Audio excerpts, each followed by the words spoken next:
Welcome. Next stop, the Fashion Bunker. Please sit back, relax and enjoy your journey.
Hello?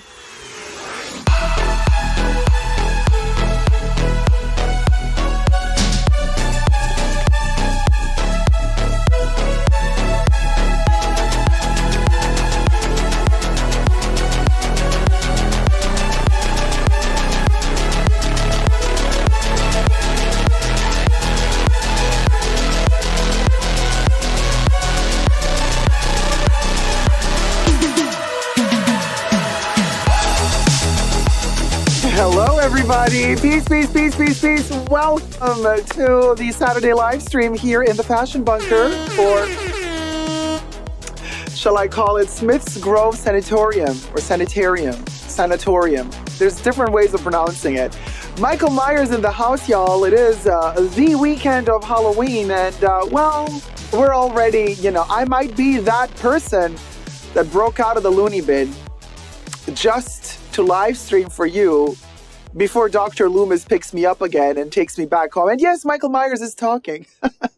Contrary to popular belief, I do talk. Hi, everybody. Hello, David Anderson, Blonde and Chatty, Gloria Retinos, Barbara Shioka, Tipa, Linda Passos, Gosh Get a Life, Excel Tranquility, Steph, Angela Y, Andy, Jen, Yankee Barbs. David is like, lock me up as well. Welcome to my sanatorium. Smeo Star, hi, first time in the chat. Hi, Smeo, welcome, sweetie. Angela Y, Rizology, Monarch, Chizus and Jizus, Angela Y. Happy Halloween to you too, sweetie. He never dies. Never. He's always alive. Nancy Carnas, how's it going? Frozen Luxury, aka Saya. Gosh, get a life. Bible-believing Christian is with us as well. Then who else do I see in the chats? Maide Twong, how's it going? And then we got Nancy in the house as well. Nancy, who just sent a super chat, but not a super chat. We don't do super chats at the moment. It doesn't work. Hey, Miss B. Hey, Just Joe. Liz M. V. Cents. Teresa McGuire. Nancy just donated $20. Thank you so much. $20. On? Is this thing on? Nancy, are you ready for the cotton candy gun? Hit it.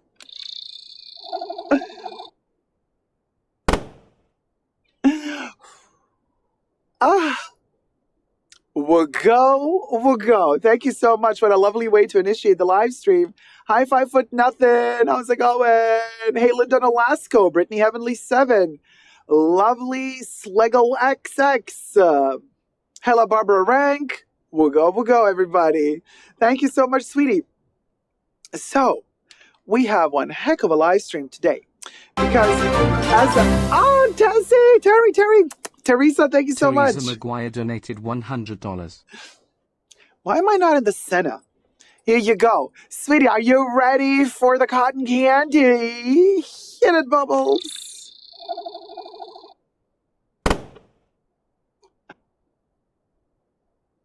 Always just a tip. Thank you so much. Very, very kind of you. And yes, if you wish to tip your host, Bubbles has it right there. Magic. Thank you guys so much. Much appreciated. And yes, we have a heck of a show today. As the title suggests, and now some of you have read the title. First of all, thumb up the live stream, obviously. Means the world. Let's try to get to like over 300 likes before the end of the show. That would be amazing. That would be a record. Because we're at 53 likes and we're over 100 people watching now. So it's like, girl, we can do better. You know what I mean? Like we can have the amount of people watching actually liking. Costs you nothing to like the live stream. But in terms of the language of YouTube, it means a lot to the algorithm. Hey, Cherry Fornies, Meo Star, yes, Queen. Hey, Chizus, again, Hiromi Miyagawa, Corey K. Hi, everybody. A lovely Gal XX. Hi, y'all. My husband and I are so glad to catch a live stream. Well, hi, you, and hi, hubby. Welcome. Welcome to both of you. Let me take a sippy. So, it is the Halloween weekend. Well, technically, I'm not so sure about this, you guys, because it's actually Halloween on Tuesday. So what is Halloween weekend? Is Halloween weekend next weekend or this weekend? Well, in my world, it would be both weekends, really. But I don't know. I want to say this weekend and next weekend are both Halloween weekends. Some of the live stream, hey, Natalie Gauthier. Hey, Joyful Remorse. Jen Har says it's this weekend. Well, guess what? This Michael Myers is inviting you all to the Fashion Bunker Halloween live stream this weekend. Tomorrow. Tomorrow, we're going to have ourselves another live stream. Yes, hopefully my technical equipment here is going to work out properly and everybody can call in with with camera, with your costume and everything ready. And we're going to have ourselves one of those live streams. Live streams where everybody calls in and we just like chill and hang out in our costumes. Some of us in the same outfit we always have because Halloween is all year round. And some of us maybe dressing up just for the occasion. Joyful Remorse early in this live stream. It is the season. Joyful Remorse, it's that time of the live stream where we're gifting memberships. Joyful Remorse just gifted 5 memberships. Frozen Luxury was gifted a membership by Joyful Remorse. Yankee Barbs was gifted a membership by Joyful Remorse. And Angela Y was gifted a membership by Joyful Remorse. Hella Barbara Rank was gifted a membership by Joyful Remorse. And Daniela M was gifted a membership by Joyful Remorse. Thank you so much, sweetie. Welcome to the new 5 Tier 1 members of the Fashion Bunker. Don't forget, next Saturday is the first Saturday of the month of November, which means that Tier 1 members have also access to the pre-show on that Saturday, the first Saturday of the month. It's the pre-show. The pre-show open to Tier 1 and Tier 2 members as well as Tier 1 and Tier 2 patrons. All the other pre-shows are for Tier 2 patrons and Tier 2 members. So, for the 5 of you newbies this week, don't forget, next Saturday, you get 2 live streams on a Saturday. In fact, even today, before the main show that you're watching right now, we actually had a gathering in the green room of the Fashion Bunker for the pre-show exclusive live stream, which was 2.5 hours long for all the Tier 2 YouTube members and patrons. And we did have one heck of a conversation. Yes. And as we always say, what happens in the pre-show stays in the pre-show.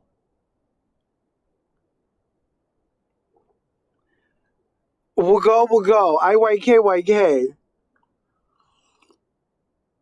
Just saying, you know. Hey, Angela Y, what happened? Oh, you got the membership. Thank you, Joyful Remorse. And Joyful Remorse answered, you're welcome, Angela. Exo Tranquility says, that's scary. That's scary. Can I be a glitch for Halloween? You can be a... How do you dress up as a glitch for Halloween? I don't know. Here, let me start getting you in the mood. Oh, this green shows up on the green screen. Well, we got ourselves a little jack-o'-lantern, and yes... Child, the light is not strong with this one. It's changing color. Is it though? There's so much lights in the bunker right now, you can't really see that it has a light changing inside. Maybe if I lift it. There it is. There it is, right in that eyeball. You see it over there? So there's an LED light flickering right now, but since there's so much light in here, you don't really see it kind of... There you go. It keeps changing. So anyway, imagine our jack-o'-lantern flickering. Let me turn it off. All right. Let's not waste the battery. So, trick or treat, batches. Let's see what happens. Anyway, we got that. Yes, we also have our trick-or-treating little pumpkin pail here because, you know, we want also the treats, not just the tricks. IYK. Oh, we did a little photo. Little photo.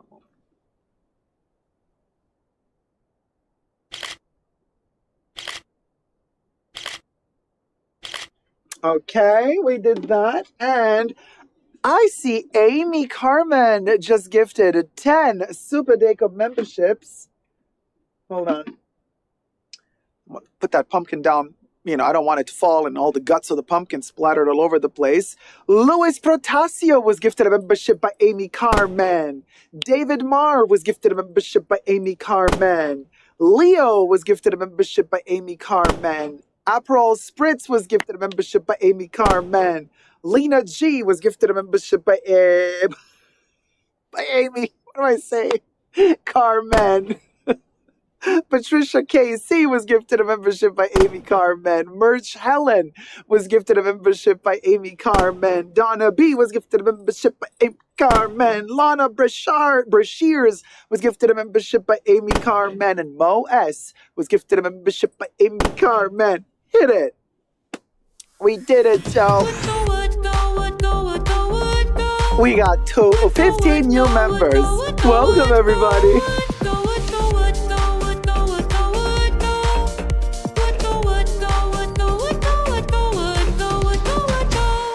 As T-Pal would say, welcome, new vampires. Don't forget, Tier 1 members, next Saturday, pre-show and main show, pre-show access for you guys as well in the green room.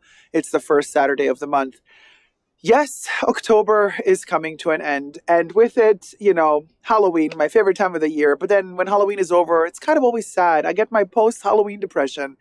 But then a couple of days after that, I gear up immediately and I start counting down to the next Halloween. So technically, for me, it's either Halloween or it's Halloween season as we're counting down to Halloween. So Halloween never really ends for me, personally. That's how I get through the day.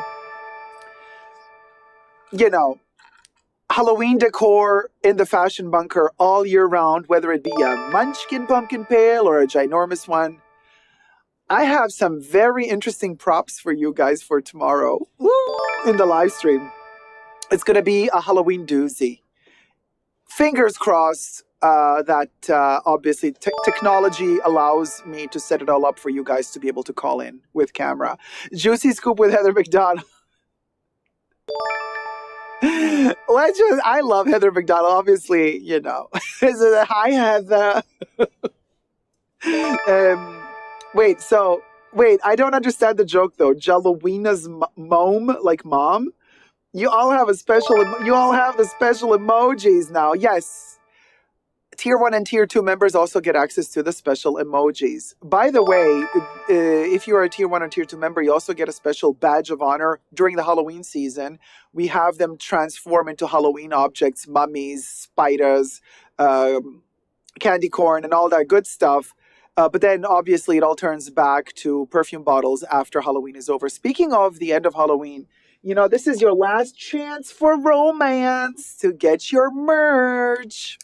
The Halloween limited edition exclusive Fashion Bunker merch is available only until the 1st of November.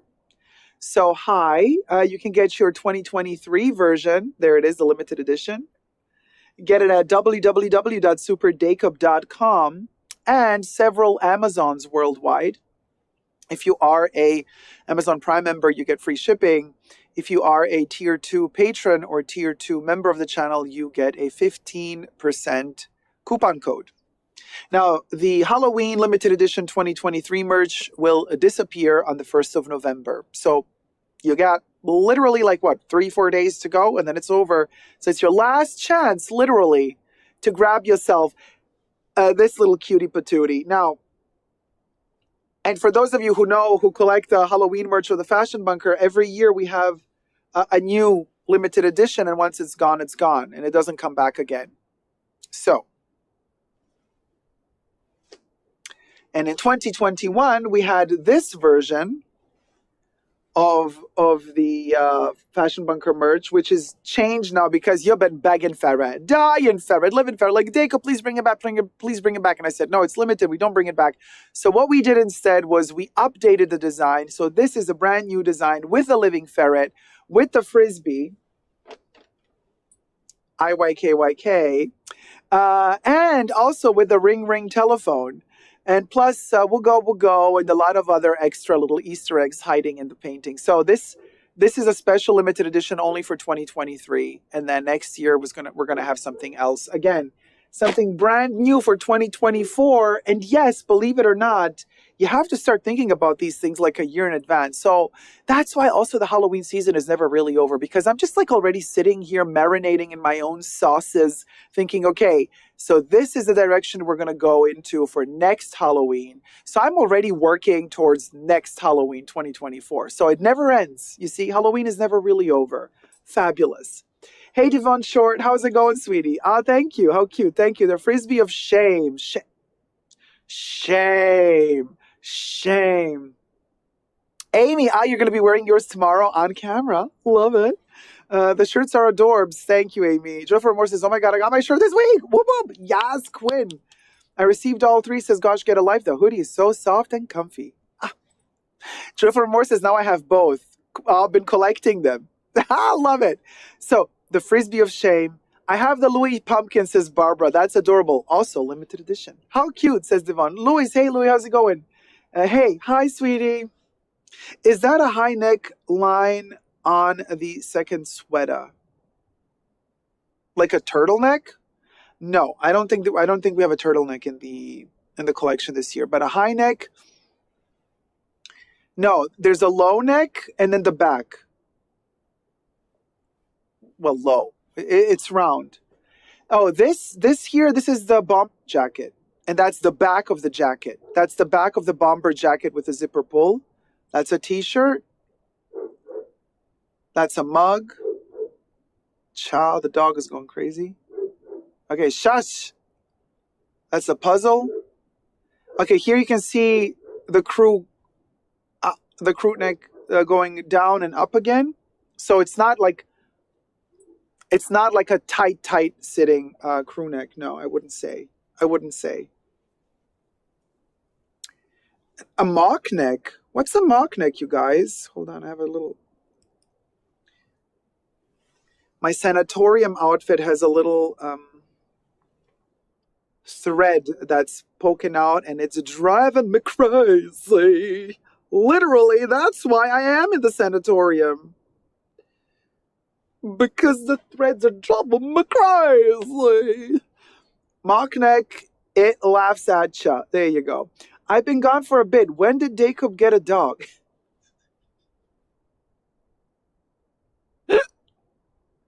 Nancy. Hey, Dee. Jacob did not get a dog. The neighbor got a dog.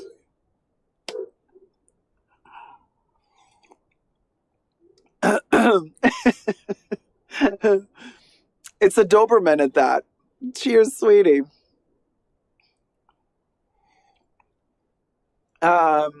Mini turtleneck, says Linda as teeny tiny turtleneck. Jacob loving the shirt. Thank you, Devon. Getting scars of winter already. Oh gosh, listen. Scars of winter or scarves for winter? We don't do winter. I don't do winter. I love myself the transitional season. I love autumn. I love fall. Not every fall. But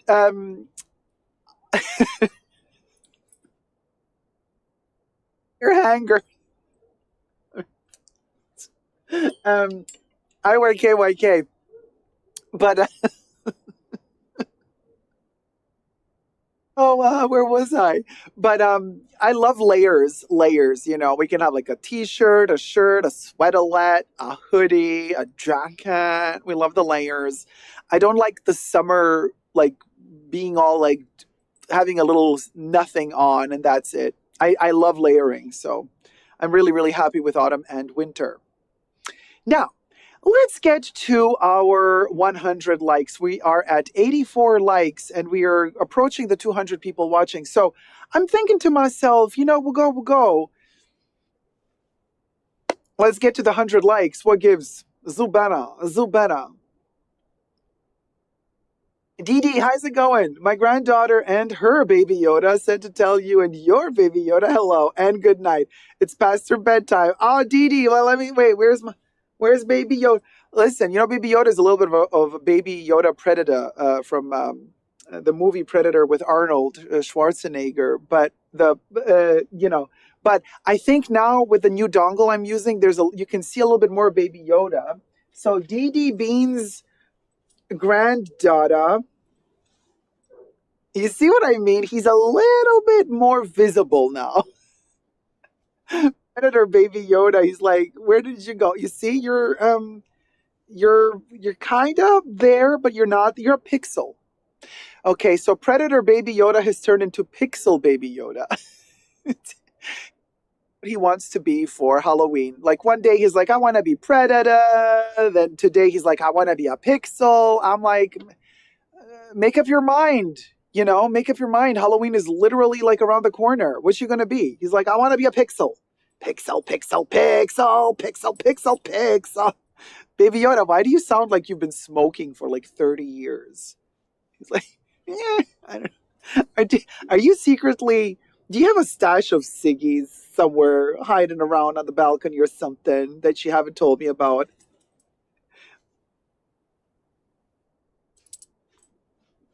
I see you, girl. Yeah, have you been secretly like, oh, maybe. Bad Baby Yoda. No more nuggets for you.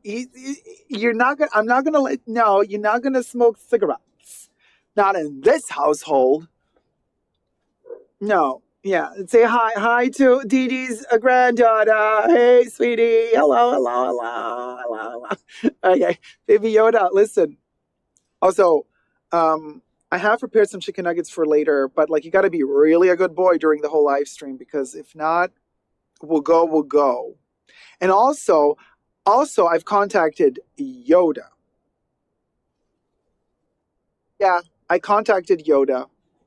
Yes, I did. I contacted well because I told him that I have a sneaky suspicion somebody has been smoking on the balcony. Okay. Well, anyway, he's on speed dial. So you best be on your best behavior and then you can get your nuggets. Otherwise, I'm going to have to call Yoda. Okay. And off he goes. I guess to hide the stash. Now he's gonna like spend an hour trying to like hide the stash as if Yoda can't just find it. All Yoda has to do is wiggle the force hand and like all the cigarettes just appear magically from all the hide. He's been trying to hide the stash since weeks. We always find it because obviously, I mean, I know he's 50 years old, but like he's still growing. Let's just say he's still evolving. Baby Yoda is sending telepathic wavelengths to his kingdom. That's what the flashes were. Yes, exactly. So anyway, we went there. Baby Yoda is now going to be super scared. Yeah, because if Yoda calls in, you know what time it is. Yeah, get the hookah. Baby Yoda has spider webs on his head. It's the pic. Yeah. Still situation. He is cute though. Baby Yoda is sending the wavelengths. Let me tell you. Listen, we got one hell of a show today.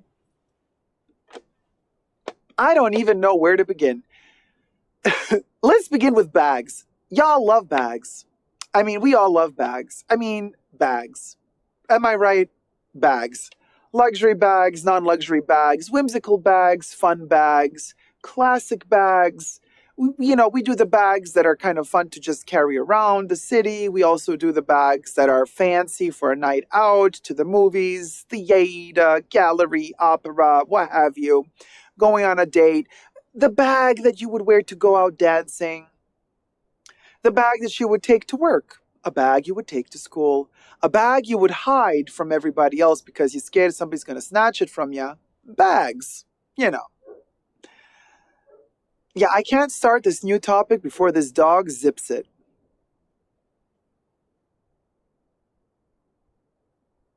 I think the dog zipped it.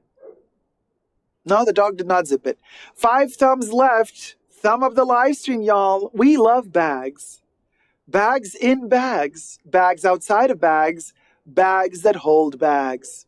Bags with bags. And bags belonging to bags with bags on bags. The bunker looks spookalicious. Thank you. It's very kind of like, I want to say almost like a Disney fantasy, minus the Disney. So 95 likes. Let's get to 100 likes. What gives? We'll go. 96 likes. Okay. The bags bunker. Bags with protective bags. It's like a meditation plan. Let's pretend it's a werewolf. Okay. Jesus, sure. In the video, though, that we're going to record. Better not. 99 likes. Y'all. I see 100 likes. Fabulous, darling. Well, thank you for reaching the 100 likes. It's like pulling teeth on this Halloween weekend. And, child, this dog is getting on my last nerve, though. So, very expensive bags. Where's the bag brigade? Right, Blonde and Chatty? Bags. Now,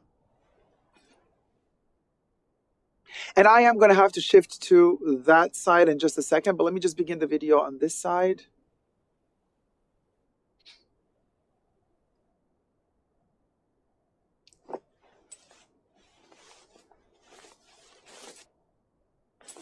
I think the mutt zipped it finally.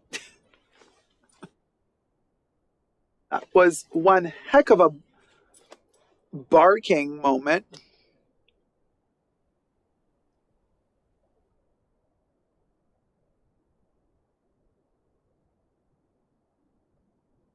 Hi everybody, Jacob here. Welcome back to my channel. We're going to talk about top 10 most expensive luxury bags in the world.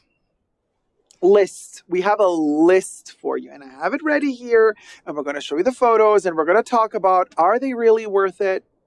Are these bags really the bomb diggity? Like, honestly, the whole conversation is about, do we really, is this it? Is this basically luxury handbag endgame? Is this the Olympus of it all? Is this what we're going towards? We want, like, you know, if you're collecting luxury bags, is that what you want to get to? Is this the end game? Let's see together. First, subscribe to my channel here on the tubes. Push the join button next to the subscription button. Become a member today. Get access to extra perks. You can also join me on Patreon. Super Jacob all spelled together there as well for extra perks. This video is being filmed live in front of a live virtual audience. I live stream several times a week. Come join the live chats. Hi, co-chatters. Listen. WWD magazine has issued a statement, right? They've issued this list of 10 of the world's most expensive handbags. And I'm not going to read the rest of the title because the rest of the title gives away like what the bags are going to be more or less. But you could imagine. And this is why I want to have this conversation with you guys. Well, thumb up the video if you're liking it. But it's like, we who love bags and collect bags. And when I saw this top 10 list, I thought to myself, oh, so this is the maximum? Like, there must be better than this. Pardon me. Granted, this list was for money, meaning the most expensive bags. Most expensive bag does not have to mean best bag, right? Am I right? Most expensive, not in my book, has to automatically mean best. But it's kind of interesting to see what the world analyzes and how the world ticks and what we have as a list of like, these are the bags in which most money was invested in terms of craftsmanship, the materials used to be, you know, diamonds, platinum, feathers, yada, yada. You know what I mean? I mean, most of these bags you're going to see are very tacky. But then again, people with a lot of money who are willing to spend that amount of money usually lack a bit of style, to say the least. Just my opinion, and like everything I say in this video, all is alleged, it's all speculation, it's not rooted in truths or facts, everything is just my opinion. So let me show you the first bag from WWD. Let me shift to the side and let's begin this journey. This is the cheapest of the 10, right? We're going to begin with the least expensive. And there you have it. This is this the least expensive? Yes. Yes, this is the least expensive. So this is, of course, the journey. We have an Hermes Kelly in our midst. The black box calf, which is having a huge return. Now everybody's going nuts for the box calf to the point where I'm kind of annoyed by it now because, I went to Hermes. I'm like, got box calf. They're like, this is our heritage leather. We don't really, can't really pre-order it, order it. It's like very rarely made. Nobody really buys box calf anymore. Blah, blah, blah, blah, blah. All right. Now everybody's starting to wear box calf again. Now that everybody's wearing it, I'm like, yeah, I want to go back to Togo. So anyway, box calf with feathers. It is a feather Cellier Kelly 32 with black PVD hardware. And yeah, very much black swan, I want to say. It's a Kelly. Yeah, a Kelly.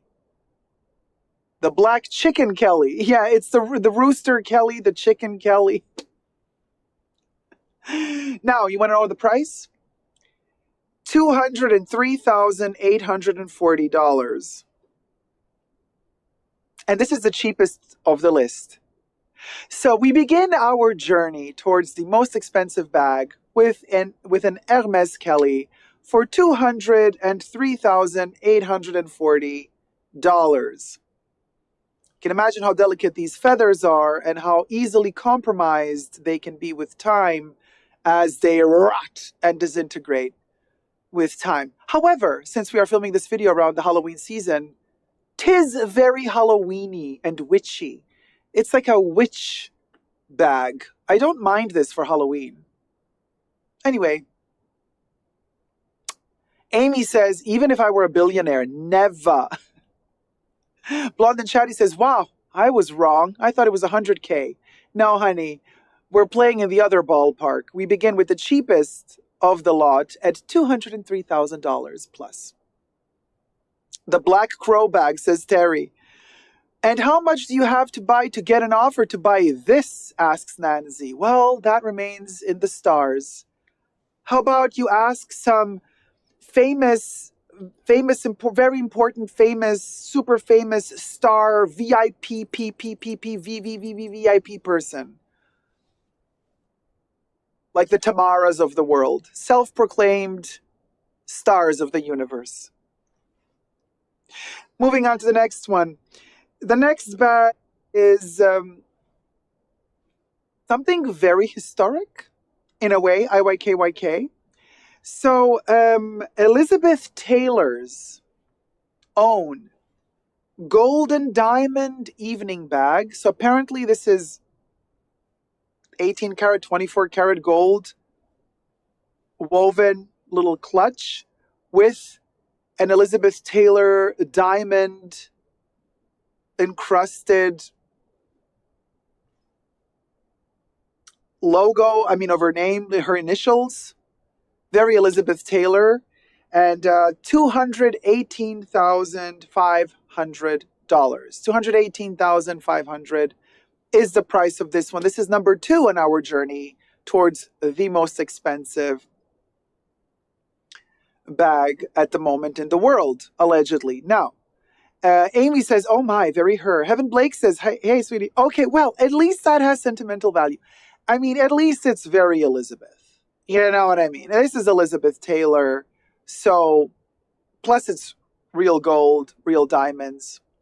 The price is for the fact that it's a historical artifact of one of the biggest stars of Hollywood. I would say 200. I would rather, if I had the money, I would rather spend 218,000 on this than the 203,000 on the feather Kelly, on the chicken Kelly. Just me. You know what I mean? There you go. This is a clutch. No strap, no handle, honey. Just a clutch. So I would rather spend it on this than on the chicken Kelly. Now let's go to number 3 on this journey towards the most expensive bag. Oh, Kev says, I'd spend on the Kelly. You would really spend the 203,000 on the chicken Kelly? Kev, You are far gone. We have lost you to Hermes. We have lost you completely to So anyway, here I got another slot. Kev, there's more space here in the Smiths Grove Sanatorium for you, or sanitarium. Join us in the asylum, Kev. So next one, it's a Chanel, baby. And interesting, it's a crocodile or alligator Chanel encrusted with diamonds. Madonna actually sold one for charity back in 2008 at the Amphar for AIDS Gala in Cannes at the Cannes Film Festival. And the black version of this bag in alligator or croc. I don't know if this is croc or alligator. Let me see. What does it say? They don't really say. Alligator. Okay, so this is an alligator bag encrusted with 334 diamonds, totaling 3.56 carats. The Diamond Forever bag was put up for auction during Amphar's Cinema Against AIDS benefit, selling for, back in 2008, selling for $261,000. Now, I want to say if this bag was sold today, it would fetch way more. But since it was sold back in 2008, and don't forget, back in 2008, nobody knew that Chanel would stop producing exotic leathers, right? Because Chanel stopped producing exotics in 2019. So this is more than a decade before they stopped producing exotics. So exotics at Chanel were not that rare. Diamonds were very costly in the early 2000s or late 2000s. But as you can see, the price that this bag got back in 2008 was not as much as it would fetch today. So it got, like I said, $261,000, the black version. With white gold, or was this platinum? Alligator French leather features gold hardware. No, so this is white gold hardware and the diamonds. It doesn't do anything for me. I really don't like this clasp. I don't like the double C with the rounded oval thing surrounding it and then all these diamonds. I find it really tacky. You know, very nouveau riche. You know, very, very that thing, you know. It just doesn't do me. Gosh, Get Alive says, a bag doused in tempura batter? Yankee Barb says, I would unalive for an exotic skin from Chanel. Alisa said, the clasp irritates me. Kev says, something very plasticky about it. Devon says, I don't like the chains with diamonds. I don't think the chains have diamonds. I think just this has the diamonds. I think the chain, it just has the alligator strap sewn onto the chain. Very old school Chanel, you know. Anyway, Heaven Blakes says, I would rather have Coco's art collection than one of the bags. Moving up on this journey, we are now leaving the $200,000 range and we're moving into the $300,000 range as this journey towards the most expensive bag in the world continues. Let me show you the next one. And of course, we are back to Hermes. Oh, how predictable. Groundbreaking. And here we have an Hermes matte alligator Faubourg Birkin. $320,000. First released in 2019. From time to time, they still make it. Now, this is really not worth the money. I'm sorry. Like, there's no, I know, I get it. Like, let's not do exotics. You know, we hear you, PETA, loud and clear. We're not here promoting these bags. We're here just analyzing whatever is in existence already. $320,000. Sorry, this just ain't it, Hermes. I'm really sorry. But Irina Van Ronkel in the chat says, our Chinese friends already working on it. It will be made from a sustainable imaginary alligator. Everything I say in this video is for entertainment purposes only, not rooted in truths or facts. Everything's alleged and just my opinion. And don't shoot the messenger. Amy says, I pass. David says, looks like a promotional offering for a store opening. Kev says, the retail is much lower on this. Kev, how much is the retail for this bag rather than the resale value? My daughter would love it. For me, it's a no-no, says Melissa. I'll take the dangly bits. The bag I'll pass, says Gosh, get a life. These are the dangly bits? I do like the house style, says Heaven Blakes. I mean, y'all. It resembles an Hermès storefront. In recent years, faubourgs have become among the most collectible Hermès bags, says the WWD article, featuring alligator and chèvre leather. Chèvre is the goat. Christie's sold this rare 20-centimeter handbag with palladium hardware for over $320,000 back in 2022. Kev says the retail for this bag, not on resale, but if you manage to score it at retail, the retail is around 30,000 euro. There you go. The lock is hideous, says T-Pal. Which one? That one? Or the little turn lock here? I love the Hermès classic lock, but this I can do without for sure. All right, moving on up the scale. We're still in the $300,000 ballpark, and we're still in the Hermès ballpark. Hit it, Bubbles. There you go. We have the feather embroidery Cellier Mosaic Kelly 32 with palladium hardware and featherlets. Little feathers. Just like the first Kelly we've seen with the chicken Kelly, now we get the chicken Kelly turned into a plaid. Okay, very Roseanne Barr. And Irina says, oh my God, blood for my eyes. Gosh, Get a Life is asking, what is that even? Do you get the lock and tag with it? Though, as some of their bags, you have to pay extra for that. You do, in both cases. The one before and in this one, you do. So, Heaven Blake says, okay, I'm a weirdo. I like this weave, but not the feathers. It's a beautiful color pattern. I completely agree with you. It's very soothing to the eye. It's a very soft texture. The fact that these feathers absorb the light makes it very creamy, and it makes it look beautifully nuanced. The mattified aspect of it is just gorgeous. So, love it. Love it. I don't love the price. You know what I mean? Read that one already. Okay. So, Kev says, oh, it's cute. Would love that for a carpet. T-Pal says, a kid's finger painting project. Teresa says, it looks like one of my grandmother's old quilts. Well, that's beautiful. There's a bit of heritage there. However, the price. This taupe Cellier Kelly made in 2010 is adorned with a geometric collage of multicolored feathers. It sold for $352,825 at a 2021 Christie's auction in Hong Kong. Back in 2021. We'll go. The asylum is open. Welcome, buyers of this bag. So, Sherry says, I'm a quilter, so I love this.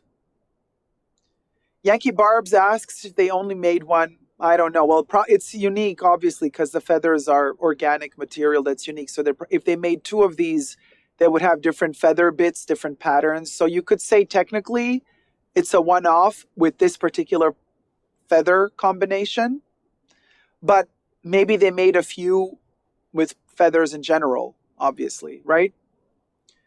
Kev says, check me in for 3 nights in the asylum, please. Welcome, Kev. So anyway, moving on up the ladder, the next bag is barely making it in the $300,000 ballpark. Let's hit it, Bubbles. Of course, we got another Hermès bag. You see what I mean? How predictable that the whole world is going nuts for Hermès. So anyway, Hermes Himalayan Crocodile Diamond Birkin 30 with 18 karat gold and diamond hardware. I really don't see the appeal of this. Honestly, you guys, this is so ugly to me. Listen, it's not the alligator, it's the color of the alligator. The albino Himalayan alligator, blah, blah, blah. I just saw, and especially the diamonds make this thing even uglier to me. Like, wow. Like, literally, never, ever in a million years would I want that. It's just, I kid you not, if I inherited this from my grandmother, I would be like, I don't want to wear, but no.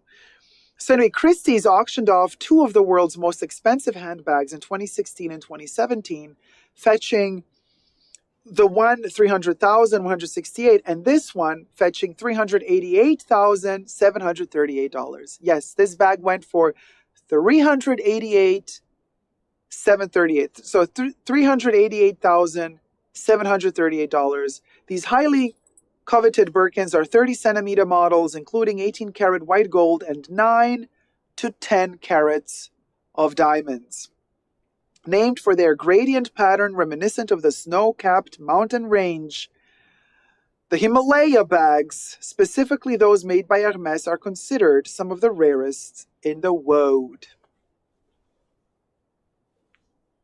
We'll go. Hella Barbara Rank asks what I think about the plume.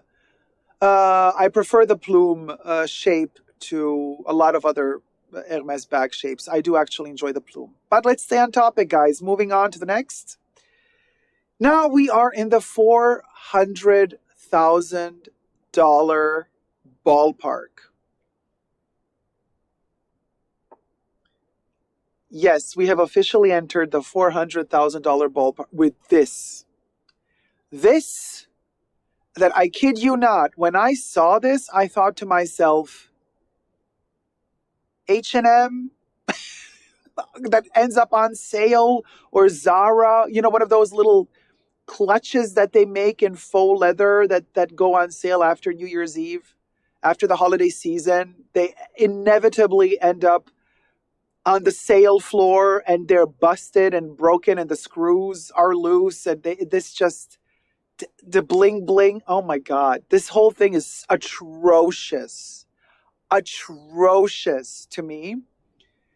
Claire's, very much Claire's, Zara, H&M. Big Claire's energy. You're right, Elisa. Now listen. Bing's Lana Marks Cleopatra clutch. Lana Marks trademark Cleopatra clutch comes in a variety of colors. It became a must-have red carpet accessory in the 2000s. With stars including Helen Mirren, Charlize Theron, and Angelina Jolie carrying variations of the crocodile bag. But Mark's most expensive creation, however, was for Chinese actress Li Bingbing. Bingbing's $400,000 custom clutch features 40 carats of black diamonds. Are these black diamonds? Whatever. 18 karat gold, and her name written in pink gold embellished with pink diamonds. Cha. I mean, I'm sorry, but like, you cannot buy style. And apparently, you can't buy taste either. But you know what I think about taste. The concept of taste. Kev says, Bing Bing's bling bling. Corey K says, and it's not even pretty. Ring, ring, ring, ring. Oh gosh. Hello? Yes? Who are you? A Swarovski crystal? Girl, I don't even want to know how you managed to dial up and call. How can a crystal... Anyway, okay. What do you want, girl? Oh, you're watching the live stream? Hi. Swarovski crystal... Uh-huh. Oh, you know a crystal when you see one? And that's one of your sisters in the mix? You think you've recognized your long-lost sister? Are we having one of those moments on live television? A Swarovski crystal calling in to say that they have recognized their long-lost sister? This is a moment, you guys. So, we have localized... Which one? Which one is it? From the top, 1, 2, 3. I can't see, girl. Somewhere in this section, you say? Well, isn't that amazing? Well, I'm so happy I could help your family out. Oh, bless. Yes, well, this is what the Fashion Bunker is all about. Reuniting families. So now you know where your sister got lost. Your bling bling sister got lost in Bing Bing's bag. Now, there's a whole other issue, of course, because if this bag was sold as all real diamonds and then we got a crystal hiding in the midst, I think we have a scandal in our hands. What say you, Mr. Swarovski Crystal? Yeah? Contact your lawyers. Gear up the feds. All right, sweetie. Love you loads. Talk to you later. We will be watching. Ciao, ciao, ciao, ciao, ciao, ciao, ciao. Allegedly and obviously, this was a fake phone call. I'm not assuming that any of these are fake. Just letting you guys know. It was all done just for the sake of comedy, okay? Nowadays, you can never be safe enough because people, listen, sense of humor, girl, it died with the sense of style, okay? Now, moving on to the next one. We are now leaving the $400,000 price range and we're moving into the $500,000 price range with this. Really? Another one? Another one? All right. Well, here you go. $513,000. No, $513,200 for the Hermes Himalaya Crocodile Retourné Kelly. The Himalaya Birkins are a steal compared to their Kelly counterparts. Christie's broke a world record with a 2021 sale of a Himalaya Crocodile Retourné Kelly 28. The piece, which features 18-karat gold and diamond hardware, sold for $513,200. Another Himalaya Crocodile Retourné Kelly 25 with palladium hardware fetched $435,000 in 2020.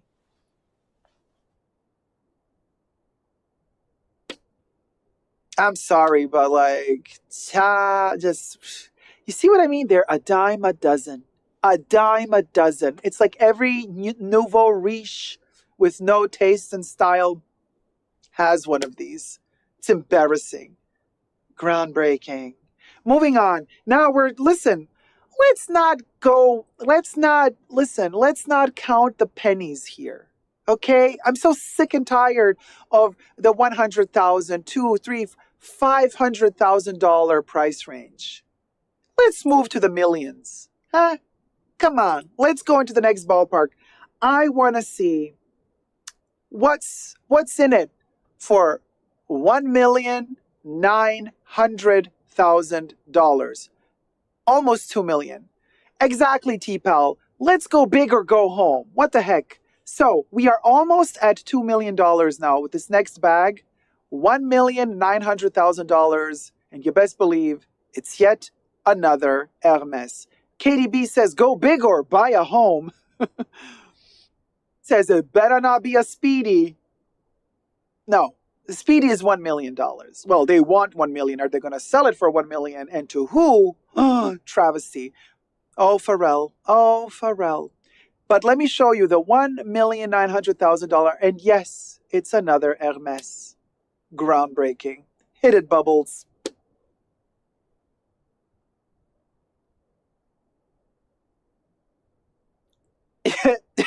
This is so ugly. This is so ugly. This is a typical example of something really ugly that costs a lot just because you made it out of expensive materials. But it's ugly AF. Okay. Now, this is Hermes. It's the Ginza Tanaka Birkin. Yeah, they call this a Birkin. Let that sink in. It's the Ginza Tanaka Birkin. Hermes collaborated with Japanese jeweler Ginza Tanaka in 2015 to create this $1,900,000 platinum Birkin made out of platinum, like my ring. Love it. It's encrusted with 2,182 diamonds, including an 8-carat pear-shaped centerpiece diamond right here. Sailor Moon, eat your heart out. Melissa says this was designed by the Black Chicken. Kev says Jane Birkin is rolling in her grave. That literally looks like my sister's quinceañera clutch from 2005, says Emotion Engine. David says, must weigh a ton. Oh, ring. Hello?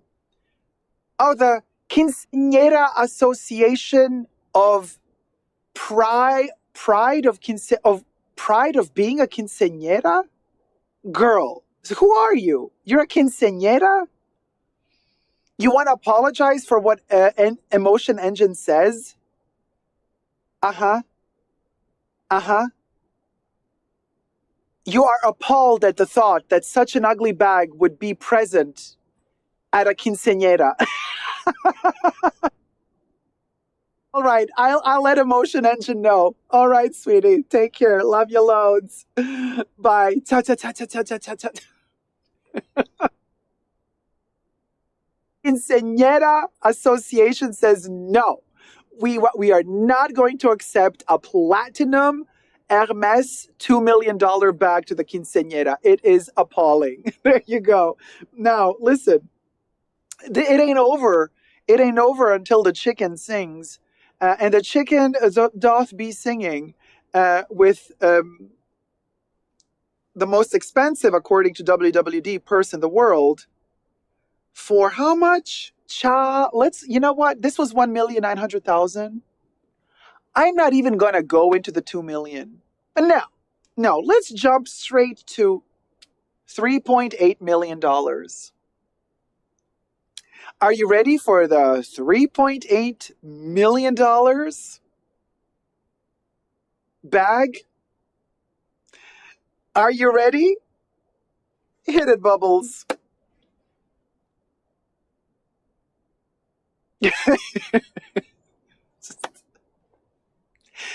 I mean, is it just me?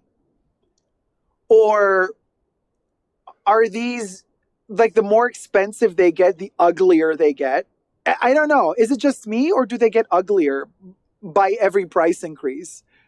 Corey Emerson says, I just threw up in my mouth a little. A spider on a heart? Alyssa asks. Meh. Princess Peach, says Yankee Barbs. I could see that being carried at a wedding only. Blonde and chatty, keeping it very classy. Prom 1992, says Corey. They absolutely get uglier, says 5'0", the more expensive they get. Liz, God, it gets worse. Kev says, that's something stolen from a Vegas gift shop. I'm telling you, right? And I'm telling you, right? But, so listen, one of the world's most expensive handbags was created by Mowawad, sorry if I butchered the name, jewelers, who crafted this Guinness World Records certified 1001 nights diamond purse priced at $3.8 million. 10 artisans covered the heart-shaped piece in more than 4,000 diamonds. These yellow, pink, and colorless stones total 381.92 carats. Ladies and gentlemen, I give to you really expensive, ugly trash. Allegedly, just my opinion. So anyway, ta-da! Dragonova, when she unboxes her Chanel bags, I love you, Maria, by the way. Okay? Now listen. And also, WWD gives us a little Easter egg moment. This is the most expensive bag, according to them, but They also give us a little Easter egg moment with a list of what are the most expensive purse brands. And I'm just going to read them with you. First spot, of course, they put Hermes. Second slot, Chanel. Third slot, Bottega Veneta. Fourth slot, Christian Dior. Fifth slot, Celine. Sixth slot, Fendi. Seventh slot, Gucci. Eighth slot, Judith Leiber. Ninth slot, Tom Ford. 10th slot, Givenchy.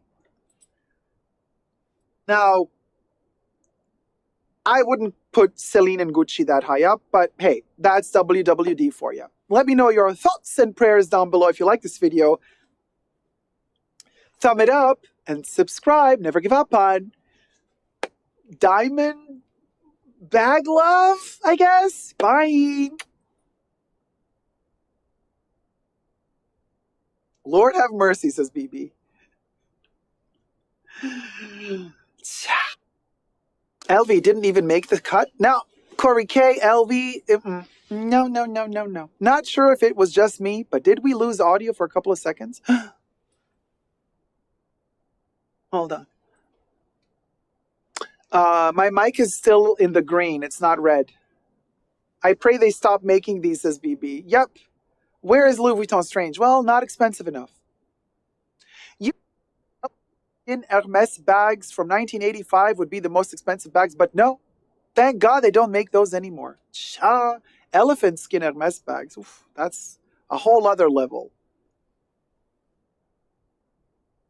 Okay, mic is dropping out, you guys. Is the battery dying on me again?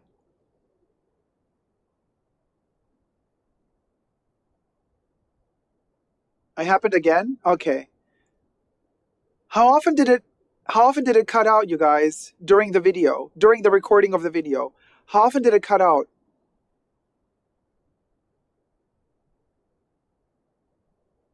Three times?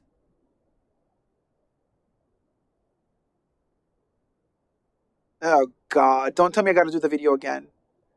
Chizza says once. Elisa says 3 times. Heaven Blake says 2 times.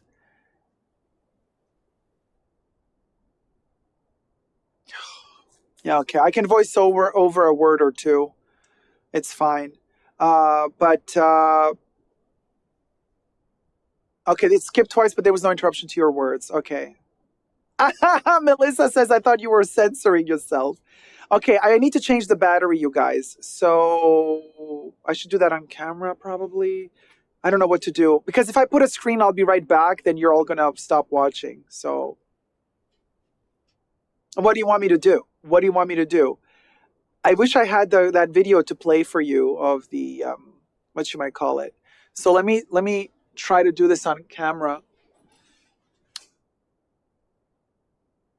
Y'all, so I'm going to turn off the mic now. So don't be scared because I have to change the battery and then okay?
Hello? Is this thing on? So, okay, it's on again.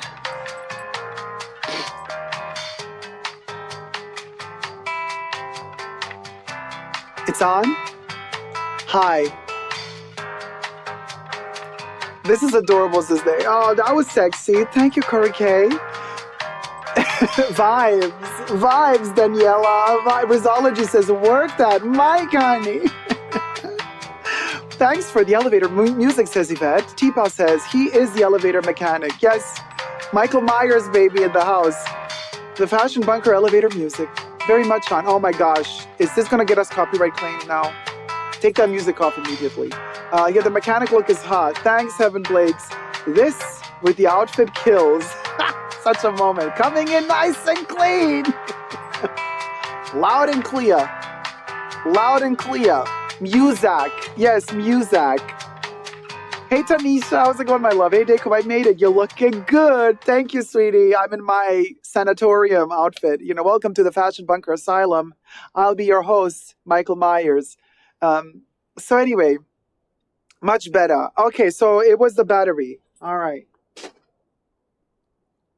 Hi, welcome back, everybody. Well, hopefully now this one is going to last us a little bit longer because it seems like these batteries really live like only 2 weeks. The batteries I used to have before were a little bit better. Well, anyway, that was a little intermezzo moment. Oh, shoot. Oh, thumb up the live stream. We got 200 people watching. We got 130 likes. You know, we're moving on to the next topic, and we definitely need some more. Let's get to at least 150 thumbs up. Evan Blake says, oh, shoot, I'm blind. I thought it was a mechanic's outfit. Alvaro says, hola, guapo. Glad you feel better. Thank you so much, Alvaro. Muchas gracias. Yes, I do feel mucho mejor. So now we can make jokes about Dacob unscrewing his mic. And screwing it again. Anyway. Okay. So Dacob can do it all. He can bring home the bacon and fry it up in a pan. And yes, and he can also light a fire. I like the moment I play your videos or when I enter our live like a church. OCD, what do you mean? Let me read that comment again. I like the moment I play your videos or when I enter your live. It's like a church. Ah, because of the background, maybe. Screw it, says T-Val. Or how long his batteries last, Nancy, right? Irina says, handyman for an hour. Yeah, exactly. Corey K, sending love. Oshidi, like the holy water, you know, when you enter the church. Yes, I got you. I got you. Listen, let me touch up my makeup, the powder, screwing for that Birkin. You guys are terrible. Listen, I have the feeling a lot of us in the chats would be screwing for a Birkin. This is it. We're just a bunch of hoes, a bunch of sluts in the chats. That's that. That's who we is. We own up to it. We own up to it. Okay, we are those people. We got 200 people watching, 142 likes. I want to see those thumb erected. There you go. ODD screwed for a pico.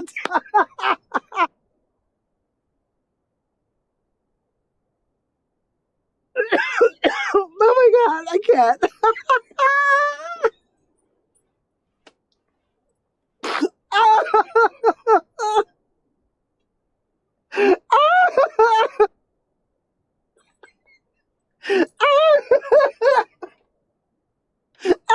My makeup.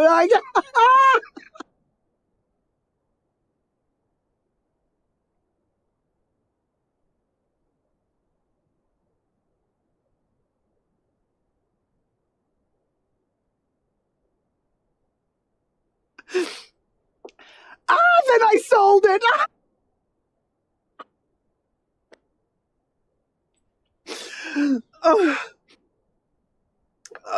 Oh my God, the microphone is dead again. Oh my God. Okay. So it's not the battery then. The mic left the chat. Okay. I have to... All right. I have to figure this out. Oh my God. Oh, that was so good though. What size picotam? Oh my God, Gloria. Gifted 20... No.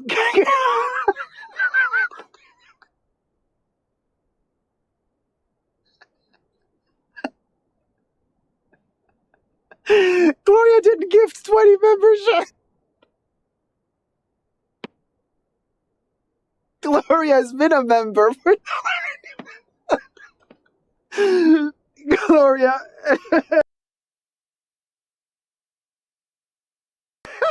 Gloria, did you gift 20 picotowns?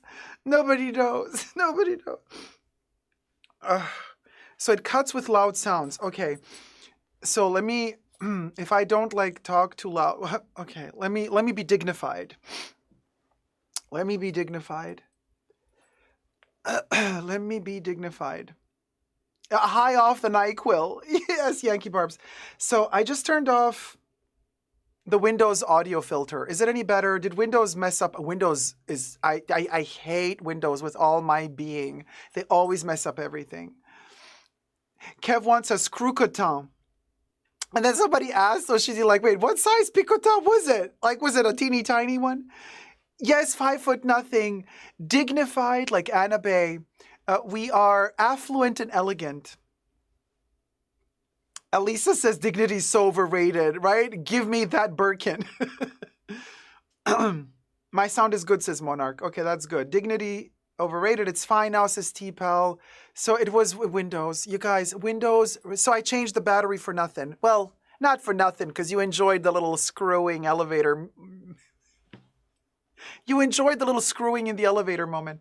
I'm going to, no, I can't. I'm going to start coughing. Sounds great. Okay, good.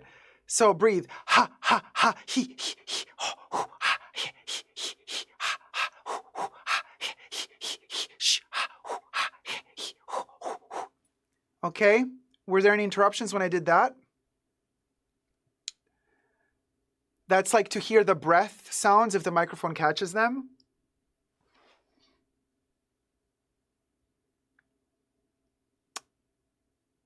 No. Wait, you didn't hear it? Oh, no as in you didn't hear it, or no as in you heard it? Okay, no interruption. Sounds good. Okay. Okay. So we heard it. All right. So okay, so now if I do like a loud laughter,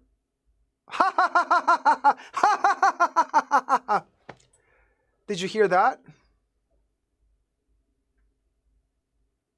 Seems okay, no? We heard it. All right, it's okay. Okay, good. I think it was Windows. But keep me posted, like if it starts interrupting again, just drop it in the chats, like, hey, it's interrupting again, and then we'll try to figure something out. Now, oh my God. That, Oshidi, that comment about the picotin and...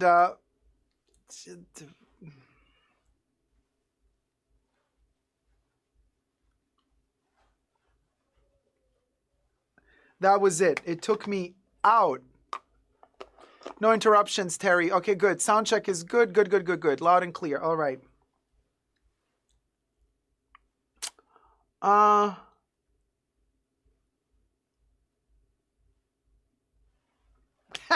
What size picotin was it? Oh my God, I can't.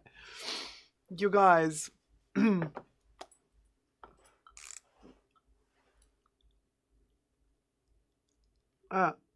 Okay.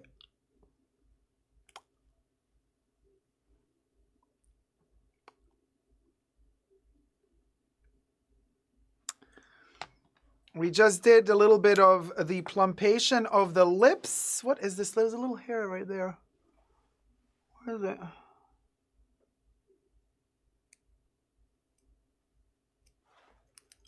Just perfected a little bit. The whiskers. The whiskers have been trimmed. All right. Now, speaking of elegance and affluence, what say you? Oh, you're saving up for a Lindy? If you love the shape of the Lindy, sure, it's worth it, you know. Lindy is a very particular bag. If you love the Lindy, then it's worth saving up for it, for sure.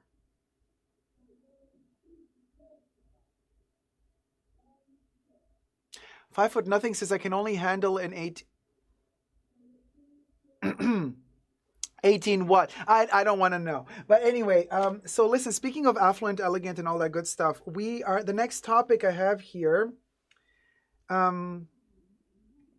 does involve the British royalty, darling.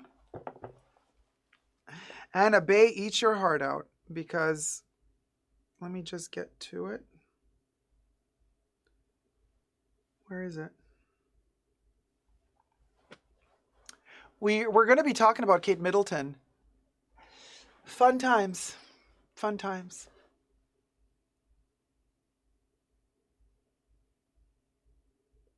David Anders is like 8 centimeter, I hope. 18 centimeter. Well, 18 inches is huge. So anyway. So anyway, Kate Middleton. All right, let's do this.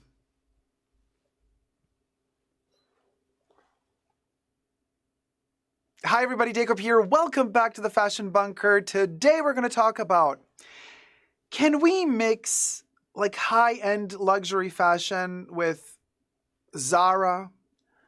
Can we do Chanel and Zara at the same time? No, you know.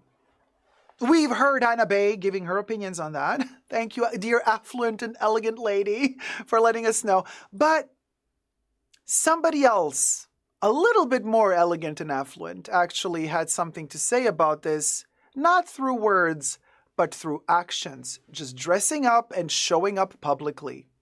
That's someone? Kate Middleton, none other than. So, let's analyze the outfit that she wore, what it was, and how it does. And do we agree with it? Oh, this is going to be a juicy one. Subscribe to my channel. First and foremost, push the join button next to the subscription button. Become a member today, gain access to extra perks. You can also join me on Patreon, Super Jacob, all spelled together there as well, for extra perks. Thank you to my members and patrons who have already pledged. This video is being filmed live in front of a live virtual audience. You best believe. I live stream several times a week, so come join us in the live chats. So here we'll go. So according to Glamour magazine, darling. Yes, Glamour magazine. Kate Middleton made Zara look like Chanel at the Rugby World Cup in France. Kate Middleton used this, they call it clever styling hack. Wearing Zara, according to Glamour magazine, is a styling hack. Why can't it just be style? Why is it a styling hack? Well, according to Glamour, an affordable white tweed blazer is the clever styling hack to elevate her look. No, wait, sorry. Kate Middleton used this clever styling hack to elevate an affordable white tweed blazer. I see. So they say that she used a Zara blazer with expensive accessories to make the blazer look more elevated. I don't think that she went through all that trouble. She could have just worn an expensive blazer instead. I think she's trying to be approachable, relatable by wearing Zara. It's not the first time she's worn Zara. She's been wearing it. Okay, she's been wearing it. Which begs the question, is she secretly sponsored or paid by Zara to wear their stuff? Because it's a bit too often that she's been doing this. Or is she just trying to be that relatable princess? I don't know. Everything I say in this video is for entertainment purposes only, not rooted in truths or facts. Everything's a legend, just my opinion. But I'm going to show you the photo now of Kate Middleton wearing said blazer and said accessories in the dressing room of the boys. How elegant and affluent of her. Let me shift to the side. This photo has been taken from Kate Middleton and Prince Prince and Princess of Wales Instagram account, so it falls under fair use. Interesting to note how they put the prince before the princess. Where's the elegance in that? They have an Instagram account together and you put yourself before the lady? This should be Princess and Prince of Wales, not Prince and Princess of Wales. I don't know. I just find this really, anyway. So anyway, here she is, skinny as ever, in the dressing room with these dudes with all of their little dangly bits barely covered. I wonder if she's applauding because she's like, oh guys, you are hung.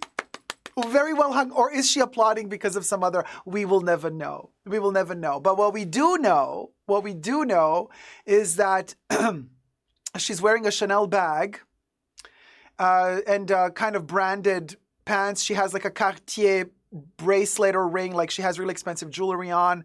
The shoes are maybe even Chanel, and the bag, of course, is Chanel with the Chanel logo. But the blazer is Zara. So the Prince and Princess of Wales posted this to their Instagram account, and now let me show you a close-up of the jacket, also from their own Instagram account, so it does fall under fair use. And here's a little close-up. So she has that bag that immediately looks like Princess Diana would have worn something like that. Anyway, and then we got the Zara blazer, which coincidentally, as the article tells us,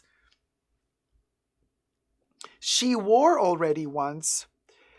She debuted this blazer, pardon me, originally at a school visit back in February of 2023. So almost a year in, and she is wearing this blazer again. Commendable. Why do we need to buy a lot of stuff? Keep wearing what you got. If you love it, keep wearing it. I'm all for that. Like Vivienne Westwood always said, buy less, choose well, make it last. Did she choose well, though? What sort of statement is she delivering? Is she trying to say, even though I'm royalty, I'm still a part of you. I come from you. I come from the little person. I can still appreciate Zara.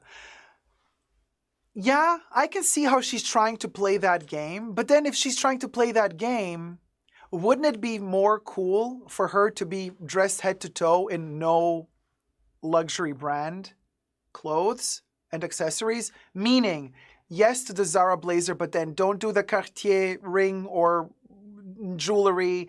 Don't do the Chanel bag. Don't do the Chanel shoes, whatever. Like, do everything like non-luxury.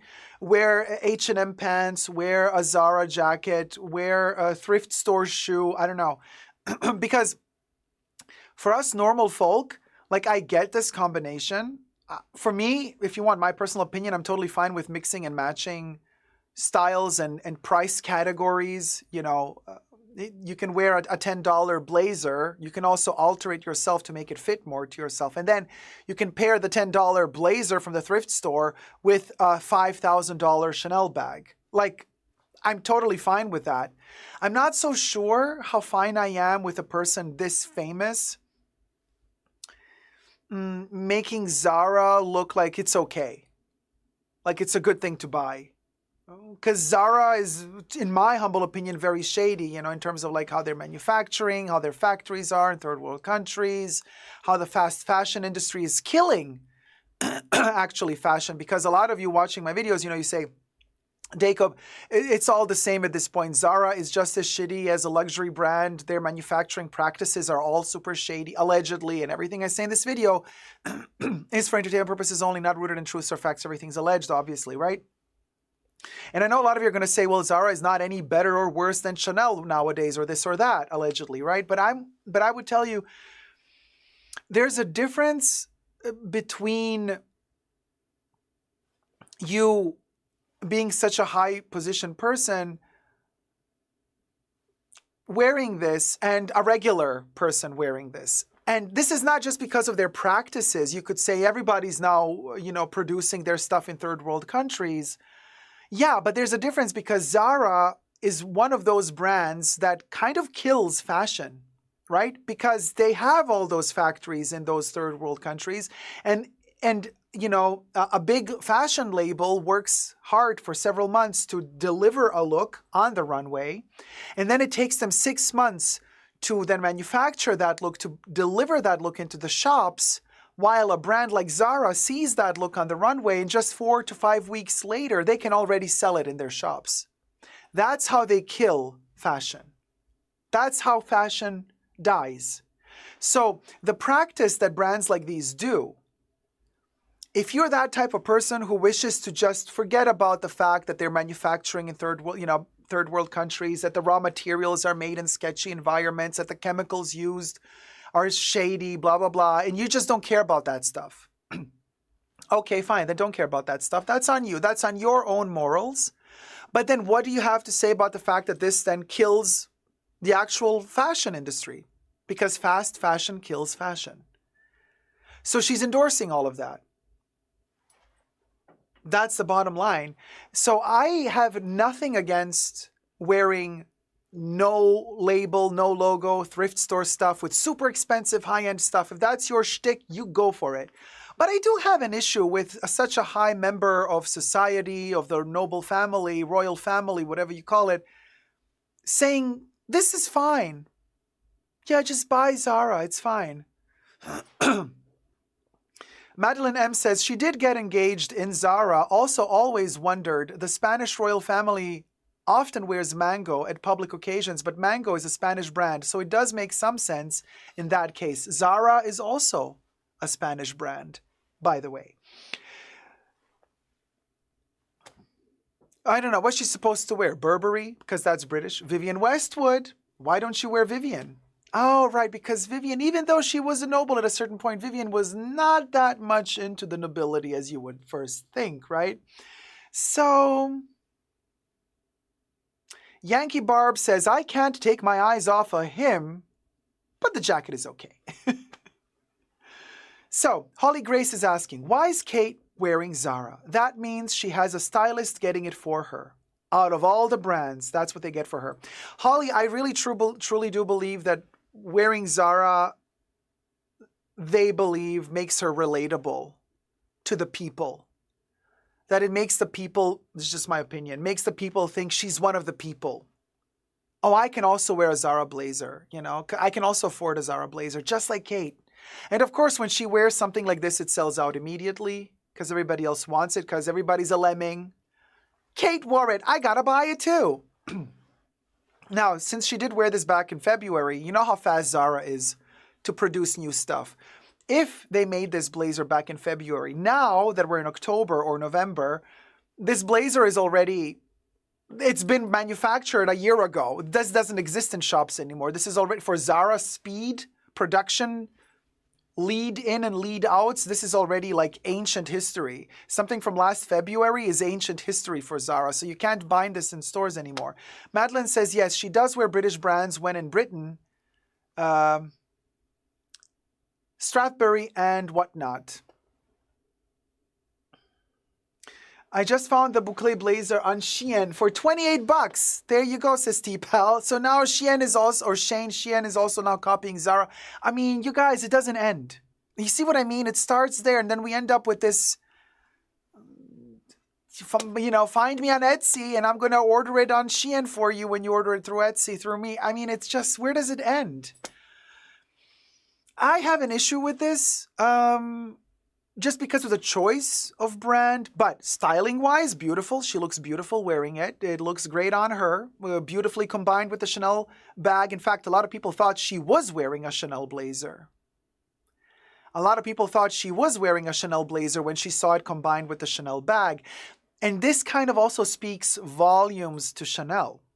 Because if nowadays it's that easy for people to confuse this for a real Chanel, then maybe we should start asking ourselves, how good is Chanel today?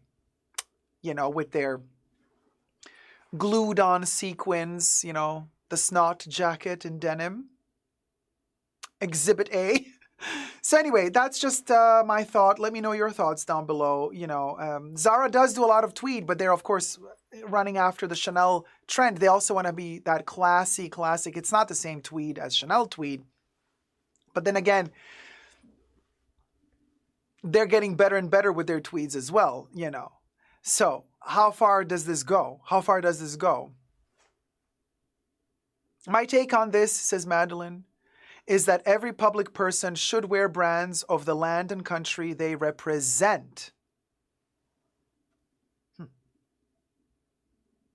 I don't know. Maybe. I don't know. Well, I mean, if she's like a public official of her country, maybe.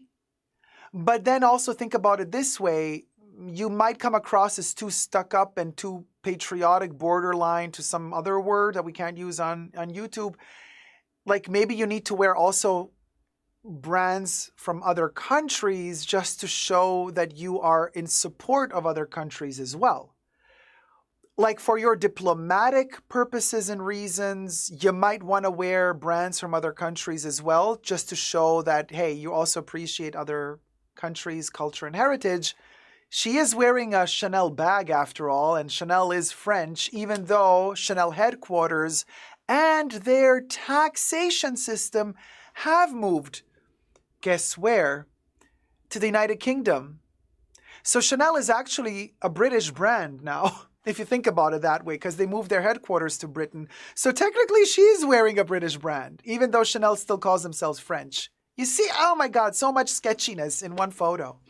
The royal family have to tread a very careful line, says AM. Yes, and one of these careful lines is putting prince ahead of princess on their Instagram account. Oh, those fairy tales ending really sour. Anyway, let me know your thoughts and prayers down below. Hope you've enjoyed this video. If you have, thumb it up. Let me know what y'all think. And subscribe. Never give up on love. Bye.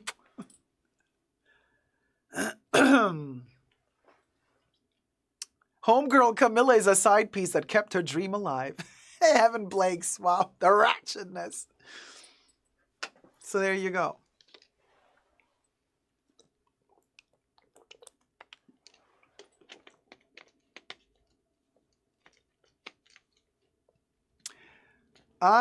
T-Pal. Yes, Chaps Chanel in the UK, and I see registrations for cosmetics in South Korea. The Queen and Diana wore many bespoke outfits by Catherine Walker, like having an in-house tailor. AM says, LOL Dacob, are you getting a bit doubtful about your motto these days? What's my motto? Buy less, choose well, make it last.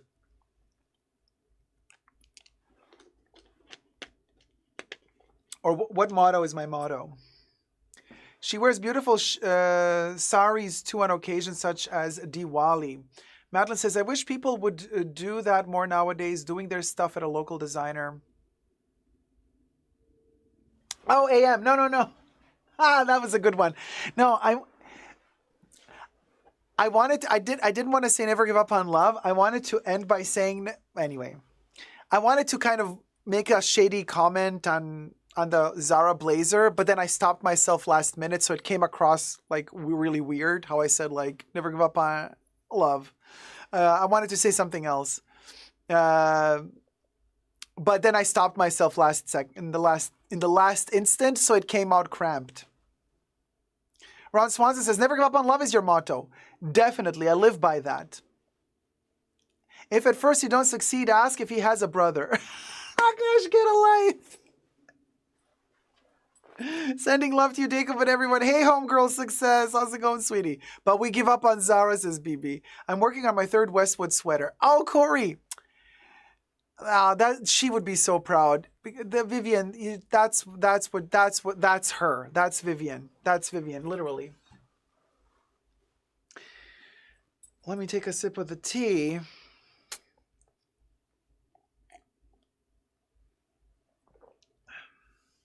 Well, I don't have its number, T-Pal. I don't have the boucle blazer's number. Only the boucle blazer can call me, though, if it wants.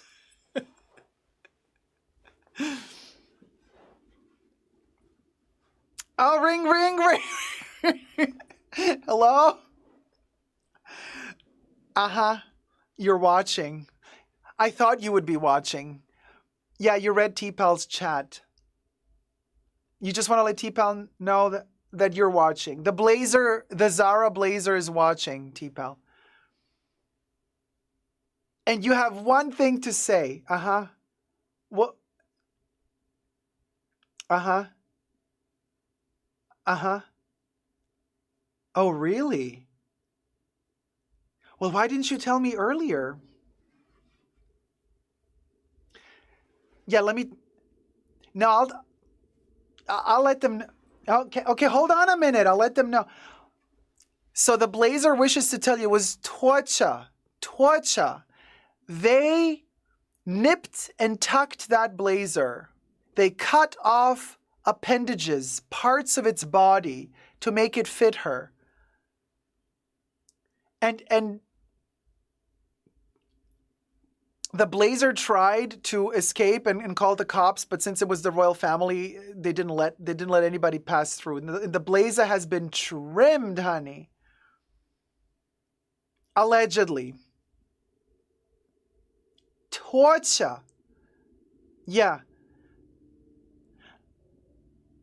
So what are you gonna do now?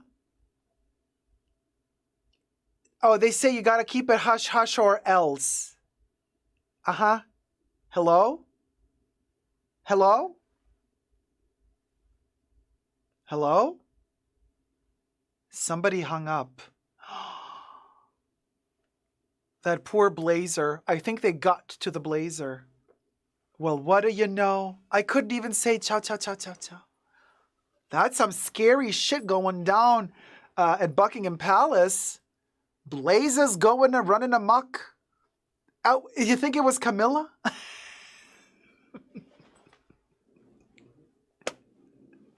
Imagine Camilla shooting the blazer. It's like, there's another one, Charles. Oh, way to go, Camilla.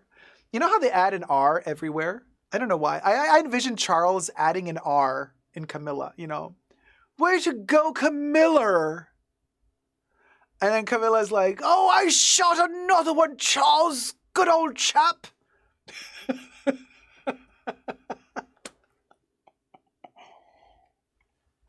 Good old Camilla. So anyway, she had an idea to shoot the blazer, Camilla.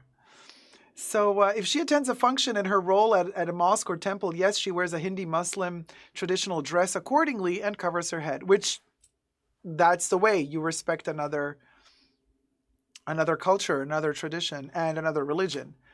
So there you go. Kev, directly to the charity shop. Anyway, good old Camilla. Now, I have another topic. So, wait, hold on a minute.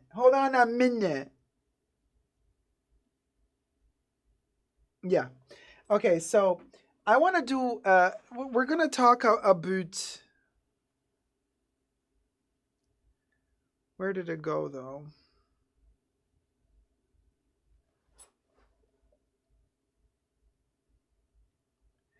Yeah,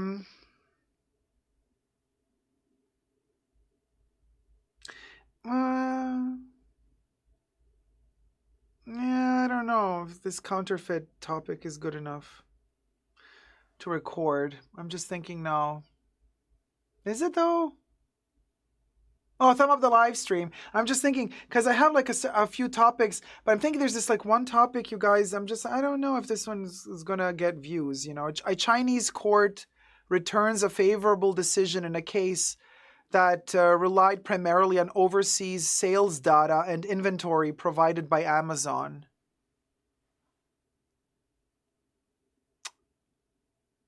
What do you guys think? Oh, Paris Ryan. What joke? Meghan Markle. Oh, with the blanket? The blanket joke? Megale Markle. Was that the one? Megale. You see, Corey says that's boring. China, oh dear. Rot, exactly. Anything else? No, so, I mean, it is a little bit boring, but it's a little bit interesting because it's a collaboration between Amazon's Counterfeit Crimes Unit.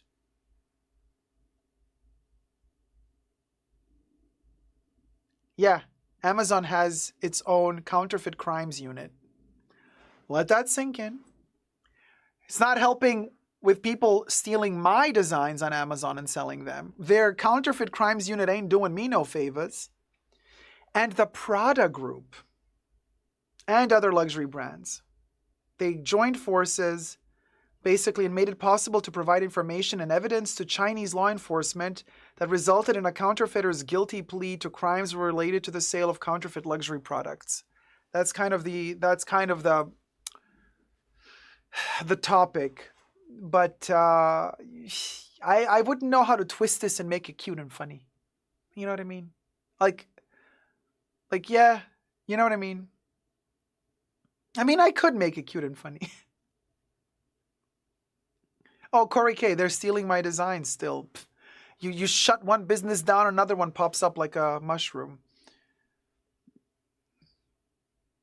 Yeah, Paris, but I did that on purpose. I got her name, Megale Markele.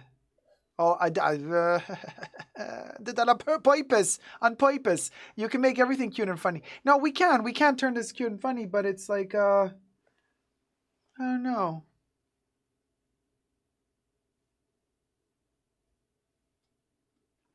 Basically, the gist of the story is that, it's really hard for anybody outside of China to get some Chinese business shut down for counterfeiting because they have different laws there. So now slowly, basically, the Western world is seeping more and more into the Chinese system when it comes to counterfeiting. And they're winning these lawsuits. Now, it doesn't mean anything, basically, because just because they found out one business. Oh, T-Pal, thank you so much. T donated $20. Dying ferret. You best believe we're dying ferret. We're gonna the cotton candy killer clowns from outer space Halloween gun. Are you ready, T-Pal? Hit it, Bubbles.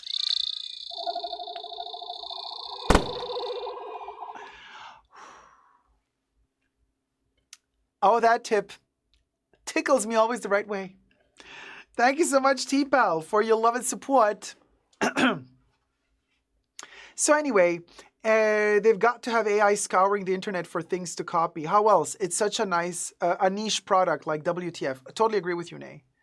Something's got to give. Right, Natalie? Ron Swanson says, Magdalene Market on purpose. Yes, yes, Ron, we did it on purpose. I love how you spelled purpose. Very much like Who Framed Roger Rabbit. A lot of the characters talk like that, especially the baby, the smoking baby from Who Framed Roger Rabbit, IYKYK. So anyway, authorization, do they destroy the fakes? Yes, and they had to pay, I think the fine was like $25,000, plus they had to pay back to the company all the money they've earned thus far through the sales over Amazon with their counterfeit stuff. And maybe they get jail or not, or just a fine, $25,000 fine, I think. So I don't know. It doesn't seem like... Yeah, that's basically there. That's the topic. Do you want me to film it, or... I don't know if this is going to get views. Let's film it. I'll try to spin it in a way. Let's see.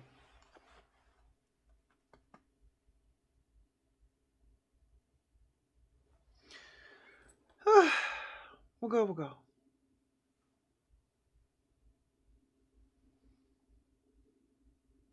Hi everybody, Jacob here. Welcome back to the Fashion Bunker. Counterfeiters of luxury brands are getting it harder and harder. Up or down, depends on how you want to frame it. But listen, Amazon, Prada, other luxury brands and counterfeiters in China are involved in this Agatha Christie novel that we are going to write together right here in this video. And something very interesting happened. It's very rare for China to actually have a lawsuit against counterfeiters happening in China where the people that are suing are from outside of China and then having China rule in their favor. That's what happens in this novel, in this story. So let's get straight to it. First, subscribe to my channel if you haven't already. Push the join button next to the subscription button. Become a member today. Get access to extra perks. You can also join me on Patreon. Super Dakeable spelled together there as well for extra perks. This video is being filmed live in front of a live virtual audience. I live stream several times a week. Come join the live chats. Yeah, guys. Amazon news. Yeah, Amazon also has its own news. They're reporting a Chinese court returns favorable decision in a case that relied primarily on overseas sales data and inventory provided by Amazon. So first let that sink in. Amazon has its own counterfeit crimes unit. And the collaboration between Amazon's counterfeit crimes unit, the Prada Group, and other luxury brands made it possible to provide information and evidence to Chinese law enforcement that resulted in a counterfeiter's guilty plea to crimes related to the sale of counterfeit luxury products. of all places, on Amazon. Amazon, where I sell my merch, my Super Dacob, Totally Dacob, Essentially Dacob merch designed by me and my team. I have found on Amazon, almost on a daily basis, people counterfeiting my stuff. My merch with my logo, literally like Totally Dacob logo, sold, printed on stuff that people randomly print and sell with my name on it. I earn no money off of it because it just snatches. So they're counterfeit crime unit, girl. I mean, maybe you're investing your money only in the luxury brands, but you're not helping out the little man. But Counterfeit Crimes Unit, Amazon, maybe you should step up your game a little bit. And what is interesting is usually China does not rule in favor of anybody suing from outside of China, some Chinese company within China, even if it's for counterfeiting, because they have very different laws there. So it's very fascinating to see that that Amazon in this case won, and that the counterfeiter pleaded guilty. But now, what did China charge them of? The defendant has been sentenced to 3 years in prison and will pay $25,000 fine and forfeit all revenue gained from the sale of counterfeit goods. The individual's illicit inventory of counterfeits will also be seized and destroyed. This opens up an interesting new can of worms, because how far can we push this? Now, usually we hear stories like these of, international counterfeit crime fighting agencies, what have you. They catch a portion of this illegal activity that is manufacturing, fake bags or whatever from these brands, and then they manage to shut down one operation. But the problem is these operations and these entire systems are built up in such a complex and intricate way that you can never really catch them all. Just like Pokemons. You gotta catch them all, but you never really do. You manage to kind of shut down one part of the operation. The last thread or the last gear of this bigger mechanism, and you manage to get that one hitman out of the way, but then he or she doesn't have any contacts to the other portion of this establishment. So you never really manage to get to the root of where all of this is beginning, where all of this is starting, this whole counterfeiting system. So you kind of usually manage to shut down just one part of the operation, but the second that part of the operation shuts down, which is operated independently from the other parts of the operation, that's why they manage to not get caught. So if you shut down one part of the operation, that part is just going to start operating somewhere else with new people, and it's going to get in touch again with the other parts. It's very, very complicated to kind of get to the root of the cause. And also, we've been speculating, by the way, everything I say in this video is for entertainment purposes only, not rooted in truths or facts. Everything's alleged and just my opinion. We have been speculating in the past that maybe, possibly, just maybe, allegedly, it's the luxury brands themselves, or just the brands themselves, that are also standing behind the counterfeit system and establishment, wanting to earn a part of the cake, get a slice of that pie as well in somehow, some way, somehow, still earning. Could you imagine? I mean, it's a win-win.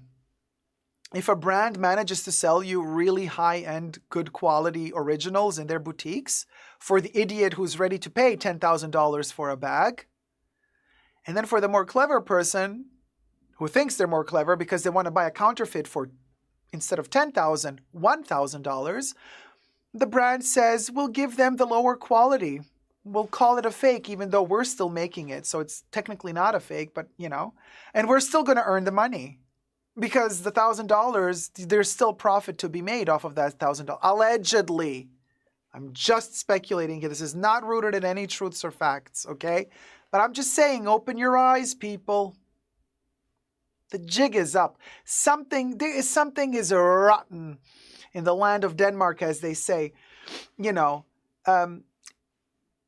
Partially, you could say it is true. And how? Outlets. And we've been talking about this in the past. Luxury brands also have outlets. In their outlets, they will sell you a small portion of leftovers from other seasons, from past seasons, their products that are left over from past seasons. but most of the stuff in outlets is inferior quality clothing and accessories manufactured especially for the outlets. You've heard it 1,000 times. Oh, this is Coach, outlet quality Coach. Oh, this is Coach, boutique store quality Coach. Well, same applies to Prada. Same applies to all of these other brands that have outlets. So they're already manufacturing lower quality for lower money for their outlets.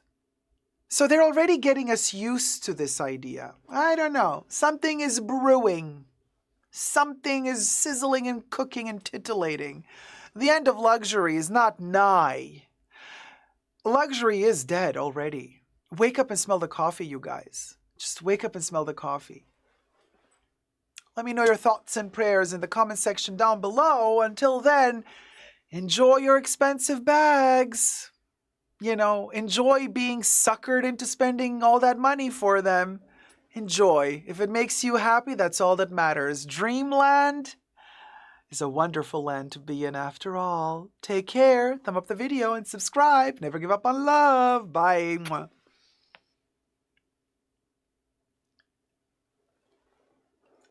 Did I do 8 minutes at least? I think I did. I did. I just made it, yeah. I've seen side-by-side comparisons. A Canadian news outlet did an excellent expose. It's on YouTube, says Nay. We're drinking tea, pal. Corey K says, I agree. Companies don't think we are on to this? Cha. Good morning, Cecilia. Ron Swanson says, I mean, you're right on the money, honey. I will still be that sucker that's going to spend $10,000 on a Birkin, but then I'm done. But I will be that sucker. But after that, I'm done being a sucker. I'm just warning you. Be prepared, okay? When I do my final unboxing, it's going to be a Birkin. And then we're done. Queen Camilla wearing a replica bag from Chanel.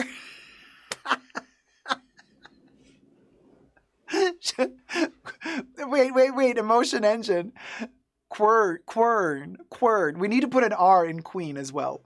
Quern, like in the club. Quern Camilla wearing a replica berg from Chanel. Quern Camilla wearing a replica berg from Chanel. There you go. The waitlist is calling. That's what she said, Melissa. That call's coming, says Kev. Yes. So he says Chizzes. Well, no. Listen, the big ticket items. I'm bored of it. I'm bored of it as well. It's like, well, what's she gonna do? It is what it is. Like at a certain point, you've had it, you've enjoyed it, the thrill of it, and then what? You know, the dream is over. It's over. You wake up and then you realize, you know, there's more fun things to do and deal with, you know. I am enjoying my killer clowns from outer space gadgets. You know, I love my little gonk bag. It's giving me so much joy. Plushies. I am living for my Michael Myers plushie. Look at his hair. Look at that hair.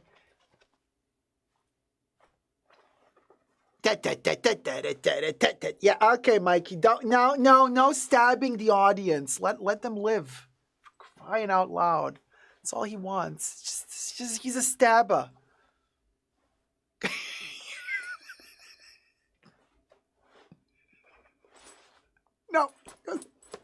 No. Gone bag is sharing dresses with my actual toy poodle, by the way. Size small usually. Love it. This is where I picked up the saying, what you gonna do? Been saying it all week, huh? Right? There you go. What you gonna do? It is what it is. The wait list is calling. The boo bucket aisle, Corey K. Love my boo buckets. By the way, do I have a boo bucket here? Do you know that they're all gone? Gone. Literally within 1 week. The McDonald's boo buckets are gone. Yesterday, I needed to scratch an itch. Okay? Yes, I did. I needed to scratch an itch. I wanted a Happy Meal. Guess what? 6 McDonald's later, no boo buckets. They're all gone. All gone. And it's not even Halloween yet. So it's been a week, less than a week. Like, no, literally 1 week. They're all gone within 1 week. McDonald's really deliver. Oh my God, his hair, it's so cute.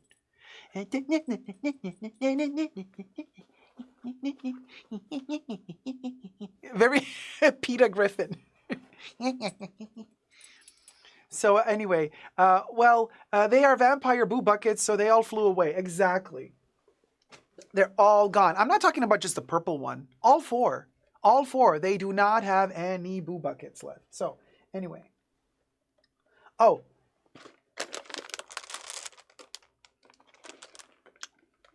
Might as well. Hashtag not sponsored. But is this one open?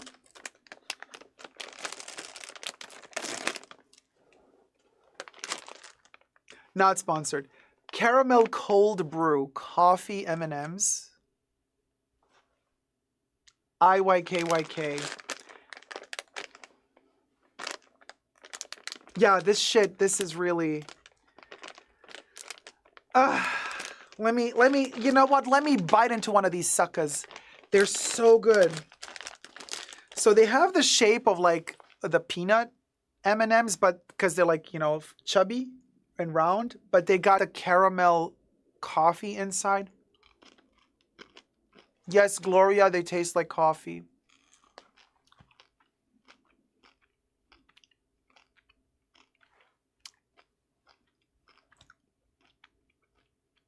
Oh, Chizas, you just ate some of those?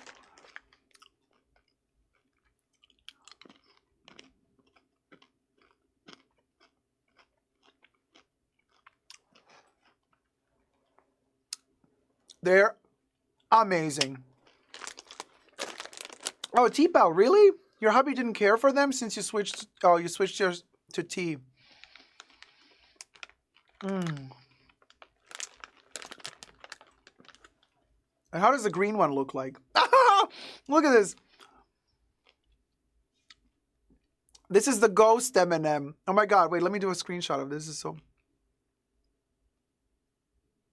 Wait, it has to go on the. Here, you see it? No, or with the blue background or the pink.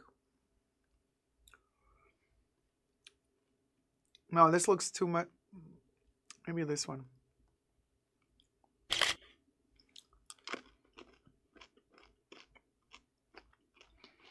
Kev says, I love coffee, but just can't get into coffee-flavored ice cream, sweets, or martini. This is special. This is an extra... Yeah, they're addictive. Something about them. It's the caramel mixed with a delicate coffee, like cold brew. It's like a frappuccino. It's so good.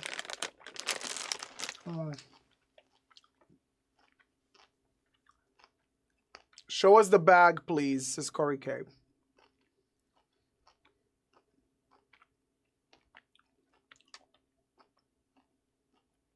There you go.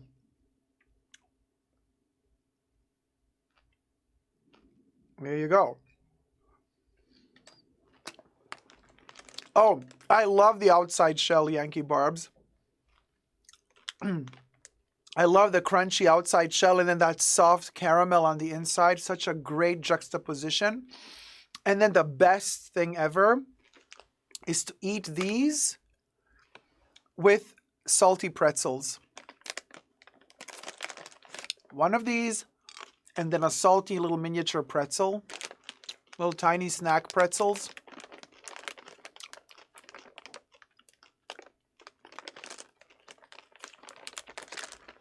Amazing.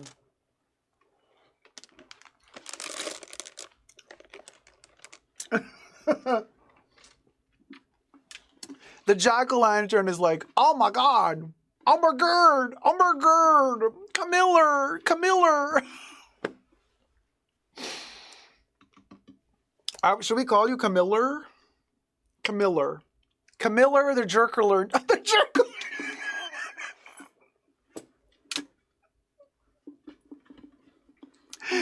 Because we had to put an R in everything, so it's not a jack-o'-lantern, it's a jerko-lantern. Camiller. Camiller, the jerker-lantern. Sometime I goes to try jalapeno M&M. Oh, really? Jalapeno M&M? Wait, where'd it go? Oh, somebody took away the comment. Oh my god, Camiller, the jerker-lantern. Alyssa. Alyssa. Oh my god, Camiller, the jerker-lantern. Of course I'm still sick on Pink Ray. I was never really healthy. Look at me, I'm in an asylum after all. Sick in the head. Selena. Selena. Oh my god. Is that how the king sounds when he arrives? Oh, when he arrives. Yes. The king is like, oh my god, Camiller. Corey K. Yeah, we have to say arrives instead of the C word. But yeah, we are on YouTube after all. So he's like, oh my god, Camiller, I'm arriving, girl. Oh my god, Camiller. No, wait, we have to be more posh than that. We have to do, oh my god, Camiller, I arrivithither. Arrivithither.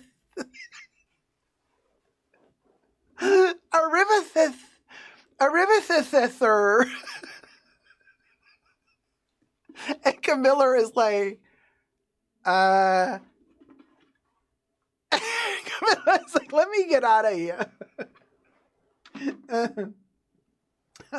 Umberger, Arrivithither. I can't breathe her. Anyway, I'm arriving, darling. Darling, Camiller, I'm arriving. Could you please hold the door? Let me swing it open for you.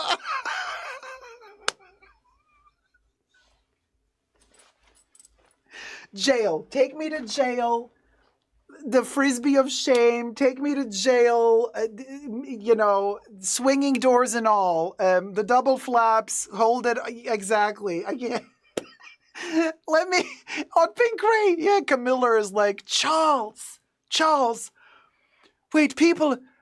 The gentry will see you, darling. If you enter from the front, let me open the back door for you so you can sneak in, darling. Yes? Okay. See you in the back.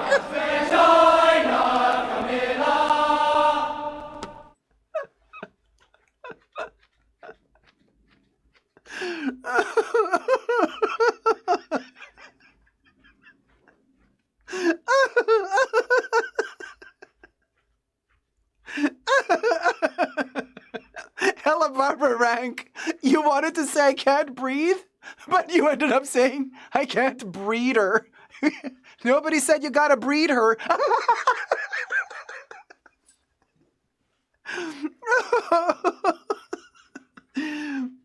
I need a moon pie for this chat. The gentry, darling. My cheeks hurt from laughing so much. And you know what, you guys? Like, look, Cecilia Brown is grossed out and stuff, but Cecilia, darling, did you know that in the past, actually, when, we're talking like Louis XIV and all those, mutants, you know that it was common practice back then to invite the court to watch the king and the consort copulate. It was very normal back then to actually enact the sexual thing in front of a select group of the gentry, just to kind of, so that people would it was a normal thing. Well, so that they would prove their love to each other, like the power that they have for each other, but also they would consume in order to kind of show that they're working on creating the future of the country, the kids, and blah, blah, blah. Yeah, it was totally normal back in the day. Could you imagine? Teenage Mutant Ninja Royals. Oh, David. Oh my God, I can see Camilla with like the Leonardo. You know, she can have like the blue thing around her eyes. Like they're like, Camilla, what are you gonna be for Halloween? She's like, Leonardo. The peasants all up in their business. Yeah, T-Pal. Were they allowed to direct or give tips? I don't think they were allowed to speak. They just sit and observe. Take a picture, I would have said. She's a Royals in a half shell. Royals in a half shell. Mutant power. Oh my god. Oh my god. I can imagine Kev sitting in front of the king and the queen, of Camilla and Charles, and Kev is like, so so let me get this straight. Where we're not invited to a royal dinner party? Oh, that's the dinner party, honey. You better learn how to eat out. Can you imagine seeing Carl and Camilla? Cha. Oh, hey, Jane Davenport, not watching the consummation of Camilla and Charlie. Odd Pink Ray, I was already losing it before the candy. But the candy had a lot of sugar. Well, we already read their foreplay when their phones were tapped. Oh, Gloria, look at you being on top of things. Alyssa says, so this is the best live in whole 2023. It's better be a full course. I know, Kev. What did you eat that last time you posted that thing? Like the giblets of the penis of the deer in the brain skull of the boar. Like Kev went to like north of Europe, somewhere in Sweden. I guess you went to visit Brian Boy because that's what Brian Boy eats. Allegedly. He's like, I'm trying to get Camilla double flap off my mind, says Melissa. Two pump chump. Oh, brain custard and reindeer penis. Oh, the delicacies, Kev. The delicacies. The delicacies. The delicacies. Oh, by the way, I think I figured out how I got corona 2 weeks ago. I actually went to a theater play. Not a theater play. It was like a comedy theater, and it was like a stand-up comedy, like improv comedy.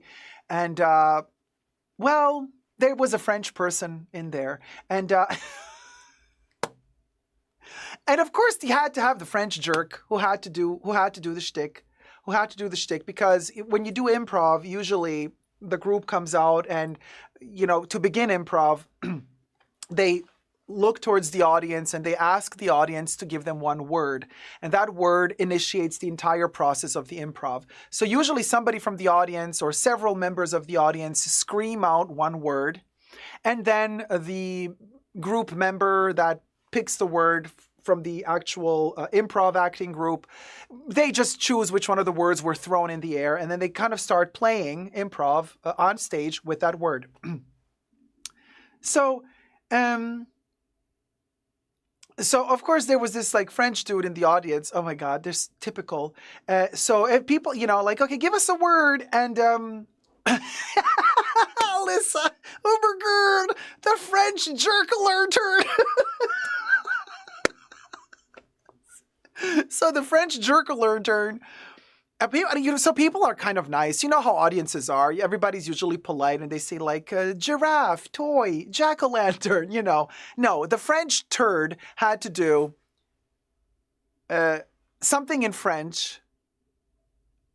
The French guy stands up and screams, accoutrement!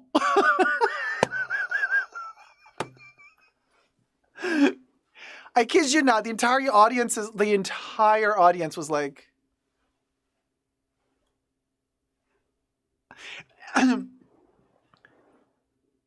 and all of the actors down there, they were like, Do you know what that even means? You know what I mean? Like, it was really kind of funny. But the guy was like, so, yeah, I could, you know, like, da, da, da, you know? And me being the jerk that I am, but of course I was not on stage, so I couldn't, but I was like, oh my God, this is such a golden opportunity. Mind you, this happened 2 weeks ago. So the entire bed bug, the Parisian French bedbug situation, it's still happening. 2 weeks ago, this was like the news. You know what I mean? Like, it was, and I'm like, oh my God, this is such a golden opportunity. If I were on that stage, I would have immediately looked back at that, you know, jerk lantern, and I would have said, no, I didn't, Gloria, because I was in the audience. I would never steal the show. But so I was thinking to myself, what a golden opportunity, because if I were on that stage, I would have said, oh, ladies and gentlemen, the French dude did not just give us a word. He also brought us bed bugs. So all of you, thank you, Miss Sir, for flying in. I hope that customs seized all the bed bugs before they let you in. And for whoever is sitting besides this gentleman, buttocks tight, no crevices. It was such a golden opportunity, and they did not seize the moment. And that's when I thought that improv group, not so good. Because come on, it was gold. That was gold. Because then you put the jerk in his place, because he tried to provoke them by giving them a word that he thought they would not know what it means, you know? And I would have put that French jerk lantern in their place. But anyway, it was super funny. They went with it, with accoutrement. They went with the word, and they improved, and they did a good job. But there you go. We had a lot of laughs. And then we had a lot of laughs, and I got Miss Rona. You know, the joke was on me. Just say the joke was on me. Bugs galore. The Bergs. The Birdbergs. Yeah, the Birdbergs. I just woke up and I'm having my morning coffee. Can't wait to rewatch the whole live. Looks like a blast. Hi, Nico. As good morning. So, hello, Barbara Ranks. So this needs to be an improv mome. A moment or a meme? Improv peeps don't always know how to hackle back. You know what, Nay? That's a really good point. How do you know this? Are you an actor? Are you a thespian? Nay, only a person who's been doing this would know that, because this is a comment that somebody would make that really has done improv.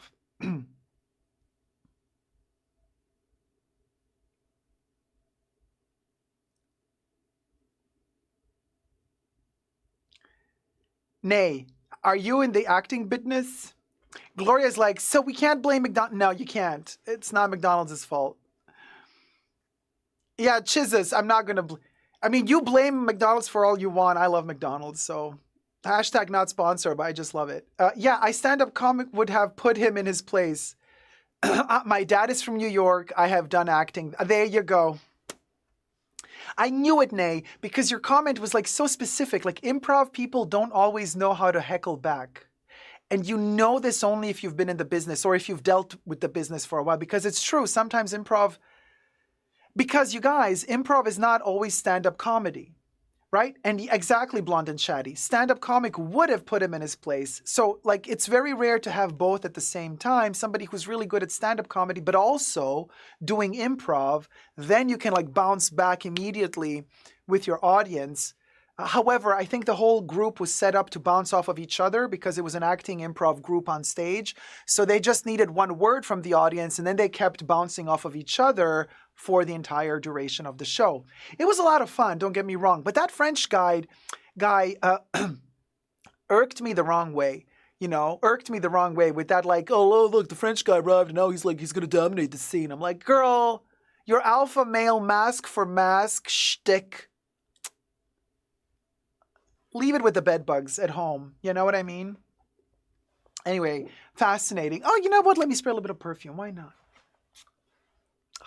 Just to freshen up. A little zesty vibe. A little bit of Cristal. Cristal. And this is my perfume of the day. Chow with a fingerprint magnet.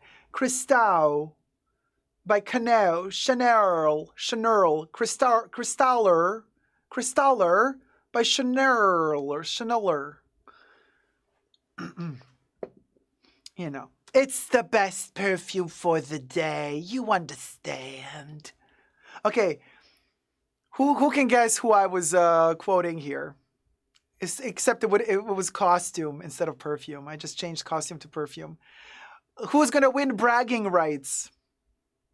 Let me see if anybody guesses who I was channeling here. Yes, on Pink Ray! You win bragging rights, Little Edie.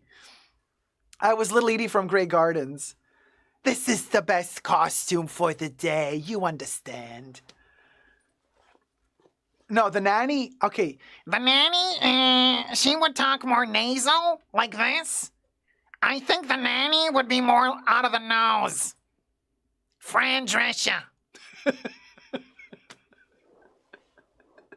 That's my nanny. But Little Edie would be like, you understand. Who's Big Angie? Who's Big Angie? Oh, that was Chucky? No, Chucky's different. Chucky's a little bit lower. He's not... Chucky's a little bit more subdued. Okay, Mob Wives. Oh, you see, I don't know Mob Wives. Omergerd, friend. Alyssa is Omergerding the whole time. I honestly wish I was a voice actress's name. Rip, Chisses, rip. Bonjour tout le monde, French girl here with no bed bugs, but a good sense of humor. You make me laugh so loud. This is a good start of the day. Well, merci beaucoup, mon cher GLB. Bonjour. And bon matinée. Ah, I love it, Sir Merch. I love it, Sir Merch. The accoutrement. Right, Hello Barbara Rank. I'm telling you. This way we'll go. We love our French, by the way, obviously. Look at my favorite designer is Coco Chanel, so give me the benefit of the doubt. Where's French Bubbles? Well, you can get French Bubbles if you send a tip to your host who's doing stand-up comedy right now. You tip your host, leave a text, and Bubbles will read it. I think Bubbles is still reading in French. We can switch her over to French. Oh, look, Bubbles appears. Kev. Bubbles. Just a tip. Hey, Anna Christina, good morning. So, look, speaking of bed bugs and disgusting stuff, this has all been a build-up, really. Honestly, I've been fiddling and diddling this entire live stream, all gearing up towards one final climactic moment, which is coming up now. Yes, believe it or not, there has been a master plan. There has been, pardon me, there has been an architectural buildup to this incredible mansion of gore that has been this live stream. Yes, look at the backdrop here. Honey, this entire time we have been in the spookiest Ritz-Carlton suite ever. Yes, this is the haunted Ritz-Carlton suite, from which I am reporting because I have to talk to you about one more topic. How to put this delicately so that YouTube does not cancel us? Well,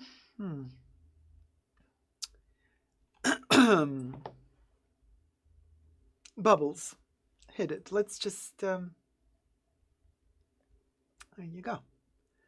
Let me take a sippy before we, let me take a sip of, actually, no, let me do this on camera. Okay.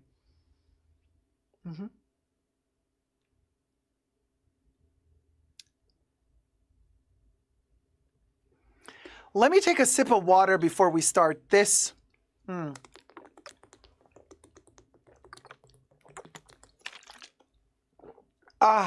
Topic. Don't you just love to drink water out of a bottle? Where was I? Yes, the Ritz-Carlton. As reported by The Insider, a woman is suing the Ritz-Carlton, alleging she unknowingly drank semen-contaminated water while staying at the luxury hotel from a bottle that she got from the reception. All right, let me call the reception. It did taste a bit spunky, but well, let's get to the details, shall we? Subscribe to my channel, push the join button next to the subscription button, become a member today, gain access to extra perks, such as, no, not this one, but also you can join me on Patreon, Super Decom, all spelled together for extra perks. Thank you to my members and patrons who have already pledged. This video is being filmed live in front of a live virtual audience. I live stream several times a week, so you're welcome to join the live chats. Hi, co-chatters. Anyway, let me put this bottle aside. Let me send this bottle off for testing.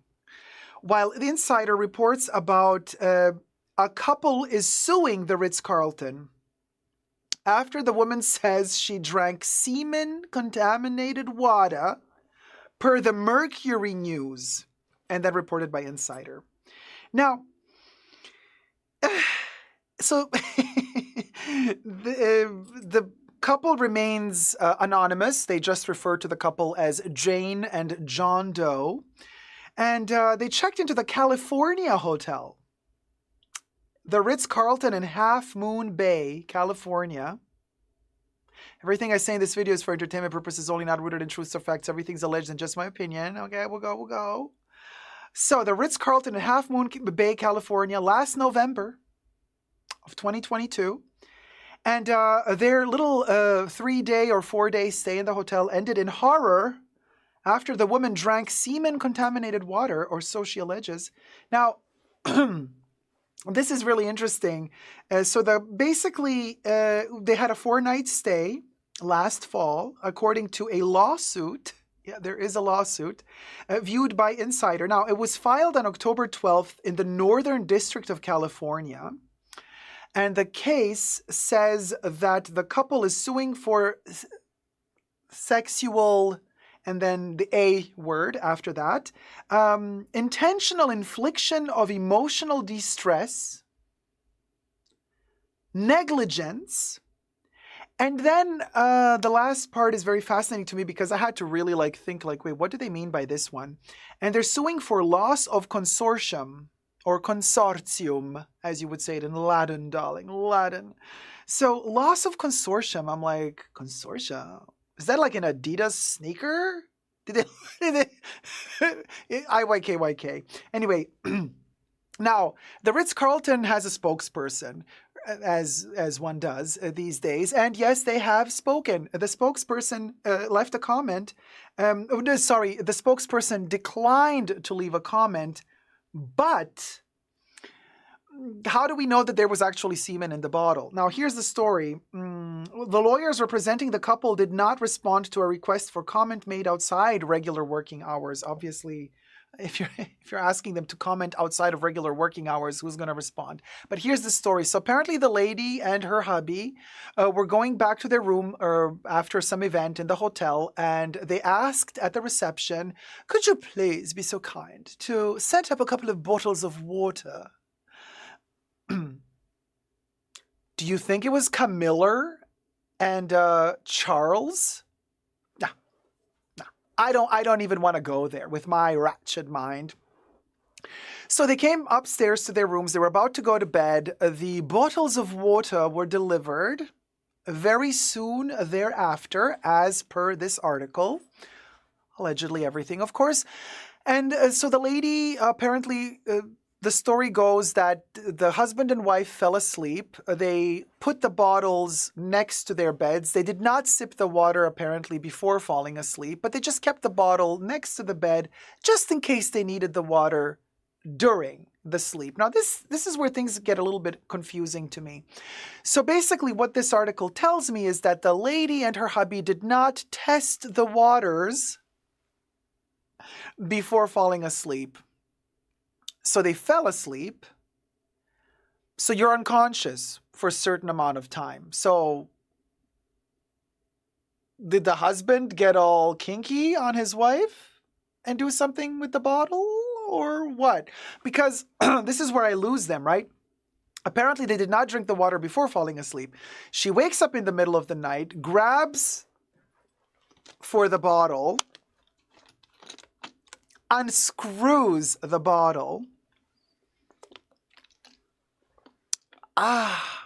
takes a sip from that bottle, and then says, mon Dieu, this water tastes spunky.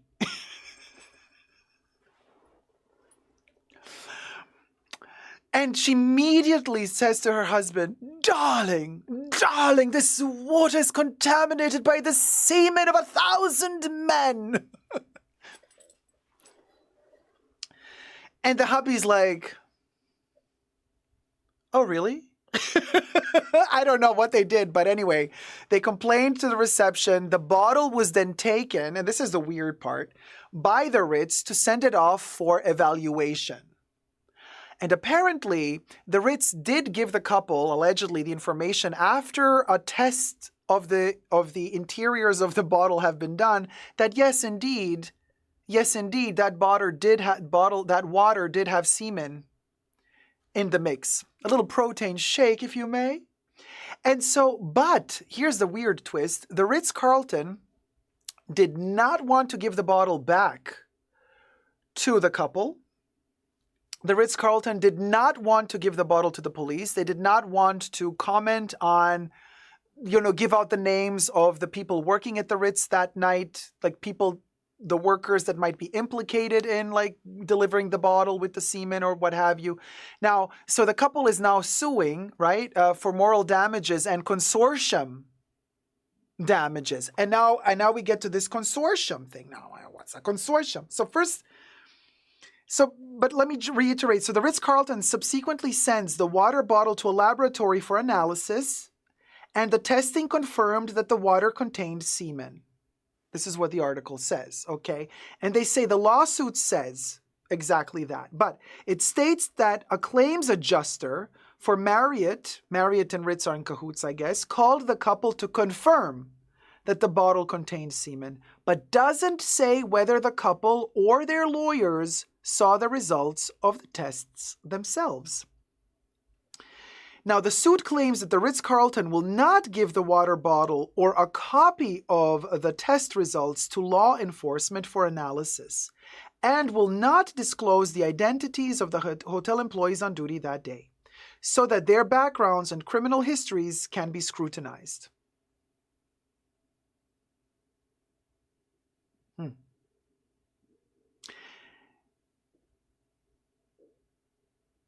And how does the lawsuit work out now? They're claiming that this was SA, not a sales associate, but SA, the other SA, because Jane Doe did not consent to contact with the employee's semen. The lawsuit says the worker's actions constituted battery, S, and affected the woman's emotional well-being and loss of consortium. And finally, we get to this consortium. I'm like, what is consortium? Well, according to Cornell Law School's Legal Information Institute, loss of consortium refers to the loss of loss of consortium refers to the loss or impairment of the intangible benefits of a relationship. In other words, they are suing because they say that the lady did not want to have sex with her husband anymore after this happened, because she just feels filthy now. Filthy, filthy, filthy. And maybe he also didn't want to have any more fiddly-diddly with his wife because he's like, she is now contaminated. She has drank another man's semen. So now the lawsuit is going to happen. Now, I don't know about you, but if there ever was a lawsuit that I wanted televised, it's this one.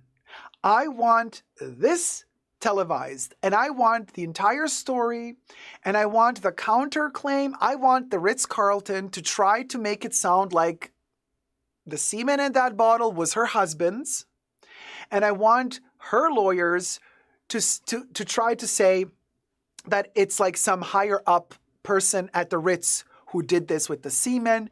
And then I want like, I want there to be like this crazy witness, like last minute witness, shocking witness testimony of the owner of this water bottle company coming forth and saying something like, oh, we were just experimenting something new, protein water, it might, under test results, it might appear to be semen, but it's not. We promise you it's not.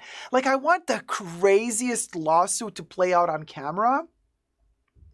Like, I mean, Kate Moss, I want like stuff, crazy stuff. Like, I want the couple to say that Kate Moss came to visit their room that night. Like, she was a guest at the hotel at the same time while they were guests at the hotel. And I want Kate Moss to testify. I want, just like for Amber Heard and Johnny Depp, I want Kate Moss to call in and say in her really beautiful little British accent that she never drank that water.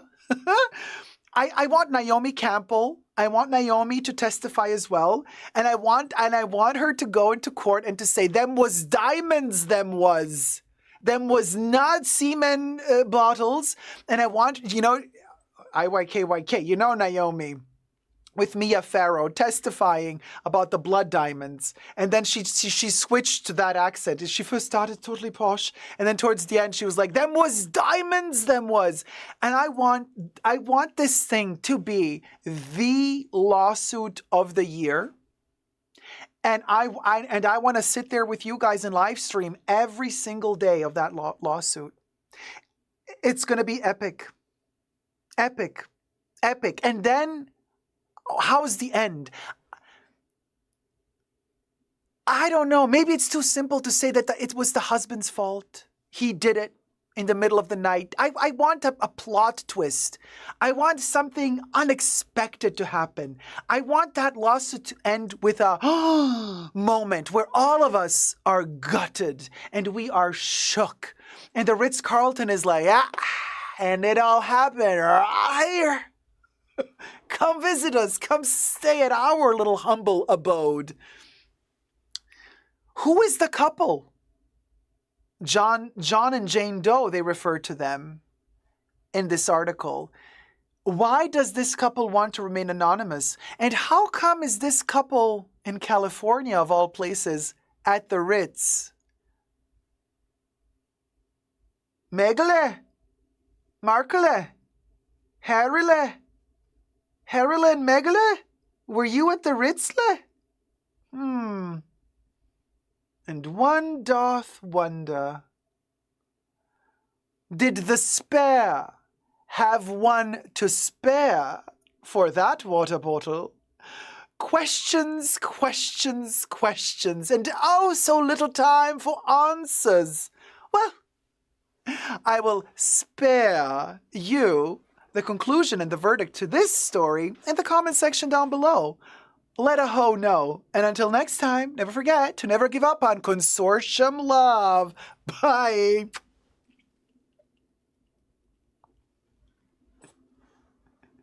Oh, swinger moment for show. Let me guzzle some water while we're at it. Ciao, let me tell ya. Yankee Barbs, that's the question. Was he hung though? Cute and tall? Just asking for myself. I mean, must have been a visiting executive from Siemens. Oh, Caroline, I see what you did there.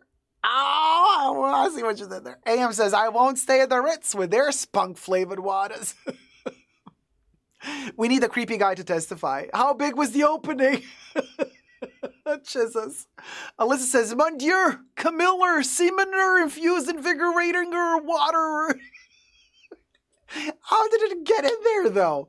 T-Pal, it must have been a tiny dinky. Very, very tiny dinky. Because the way I envision it, it's like American Pie, right? Where the guy effed the watermelon. So I'm thinking the guy stuck something inside the bottle and rubbed a little and then... That must have been a really tiny dinky. Because otherwise, how can you do it? Yeah. Otherwise, you do it on your own in a cup and then you pour it in. I don't know. It wasn't a watermelon, it was an apple pie. Look at you all knowing. Look at you knowing your movie trivia. Look at the ladies jumping immediately like, no. In that scene that we all know very well, it was a pie. Look at you. Look at you outing yourselves. Creeps. The whole lot of you. Yeah, hella Barbara Rang. It was a pastry. It was a pastry. Rich Kidding. Sure. Let's bring Camilla and Charles as well in the court. Bring an Exhibit A of the Semen stained Zara blazer. We'll go. Cha. Well, la-dee-da. Jesus. Well, la-dee-da. Jesus, you and your banana stories. And now after your banana gate, you're delivering to us apple pie gate. Kev says, I'm going to demand all of the water bottles to be tested at my future hotels. Yes, Kev, and you will only drink them if they contain the protein shake. Kev is like, I shall only drink them if they do indeed contain a protein. Absolutely gutted and disgusted, says David. I am shocked and horrified. And are there any vacancies? AM says, this one time at the Ritz. Exactly. AM, they're going to tell their kids that story one day. Listen, Mom and Dad, we stayed at the Ritz-Carlton. Yeah, it was that one night. Actually, you were conceived on that night. First time ever that a baby was conceived through the throat. Anyway, so, long story, but I might not be the father, okay? So, it was just a cute Slavic janitor boy, says Yankee Barbs. You've watched a lot of movies, Yankee Barbs. We need Alfred Hitchcock, yes. He'd have to give her a pearl tiara instead of a pearl necklace. We need that youth serum, Kev. Very death becomes her. Very death becomes her. Hella Barbara Rank says, this is the Halloween live stream I needed. And Hella Barbara Rank, don't forget, tomorrow. Today might be the Halloween live stream you needed. But tomorrow will be the Halloween live stream you wanted. Because in fact, tomorrow we are live streaming. We are doing our Halloween live stream on this. A Sunday morn or evening, depending where you are. Oh snap, the Ritz-Carlton are bottling their own bottled water in the basement. It was a baby rat dinky. Oh, T-Pal. That's kind of, in the most ghoulish and macabre way, kind of cute. But sick. But it's a Halloween sick cute. Ron Swan says like, ooh. But what if she spilled water on herself out of shock? Well, then you know how she got pregnant. Barbara Rank says, yay, yay, yes. Red Rocket. Humanized rats. Listen, she gave birth, well, I mean, it was a year ago, so we don't know because they claimed that this happened last November. It's, 10 months have passed, so she probably gave birth, if she were to give birth after that bottled water, she gave birth now. And if it was a rat, you see? We're back to that old conversation of the Teenage Mutant Ninja Turtles. Maybe she gave birth to Splinter. And now, well, he's Splinter. Very Cinderfella. Oh, Lord. So, there you go. Teenage Mutant Ninja, what do we call them? Teenage Mutant Ninja Royals. Heroes in a Half Shell. And we got Splinter. Cinderella. So, Camilla. Yes, darling. Camilla, how did you enjoy this live streamer? Oh, darling, it was so magnificent. It was beautiful. It was delightful, entertaining, elevating, soothing for the palate. Warrior care. And, where's my song, darling? Can somebody... Burblers, can you please say all hurl Camilla?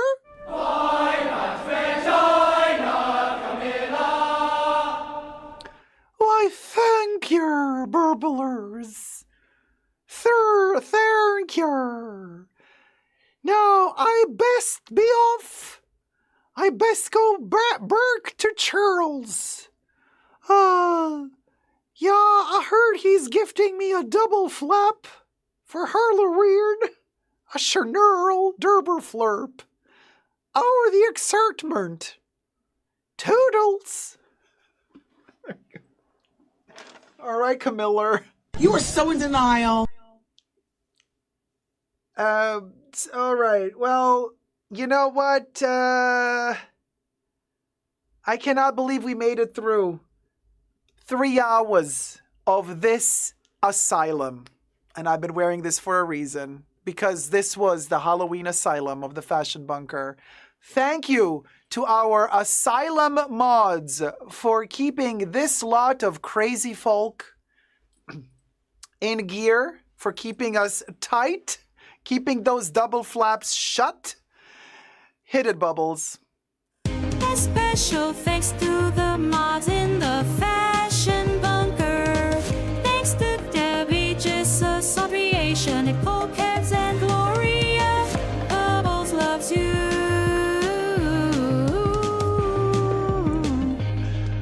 There you go. Thank you. Thank you, Merds. Thank you, Merds.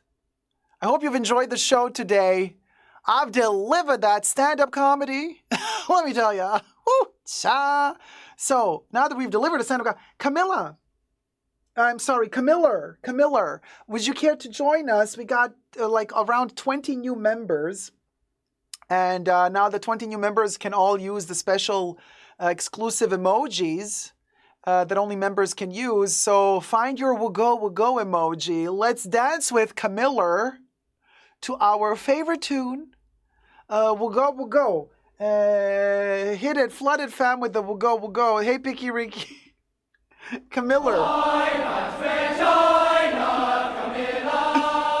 Okay, Camilla, are you ready to dance? Hit it, Bubbles. Would go, would go, would go, would go, would go. Would go, would go, would go, would go, would go. Would go, would go, would go, would go, would go, would go. Would go, would go, would go, would go, would go, would go, would go, would go. Oh, Camilla, you're such a cutie patootie. Now off you go. If Charles sees us, we exchange a little kissy. He gonna get very, very envious and jealous and very territorial. Okay, bye. But we're living ferret. Oh boy, we just kissed Camilla.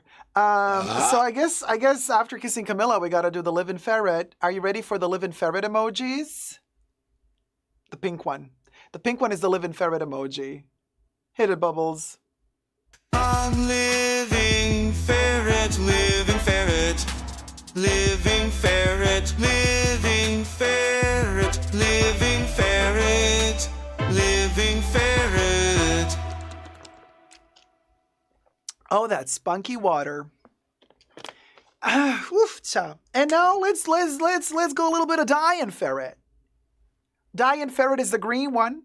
To all the new members who have just become members today, and thank you to all of the lovely donors of the memberships today. Hit it, Bublé. Nine ferret, nine ferret, nine ferret, nine ferret, nine ferret. The Living and Dying Ferret are coincidentally also available in the merch, Halloween merch this year. This is the last chance you get to purchase this, and then it's gone forever. It's available until the 1st of November. Get your merch at www.superdacup.com, but also on some Amazons in certain countries of the world. And if you are an Amazon Prime member, you do get free shipping. If you are a Tier 2 member or Tier 2 patron of the Fashion Bunker, you do get a 15% off voucher. So get your Halloween exclusive merch on until the 1st of November before it's gone forever. We'll go. You only have like 4 days left, right? Or 5, I don't know. Bad in math. But now we need the cha-cha-cha-cha. Speaking of cha-cha-cha-cha, Burpee Yoda. Listen, Baby Yoda. Because now we get, yes, it's, oh, Pixel, Baby Yoda, Pixel. Oh, look at your little nose. You don't got a nose now, Mike. Boop. Boop. Boop. Boop. Boop. So anyway, now we're putting an R everywhere. We're very posh. So now basically we gotta call you Baby Barbie Yoder. Barbie or Baby Yoder. I don't know what that means. Use the force. Who, me or Baby Yoda? Baby Yoda. Listen, you are a pixel. I know you have it in you. We all of us trusted you. All of us believe in you, Baby Yoda.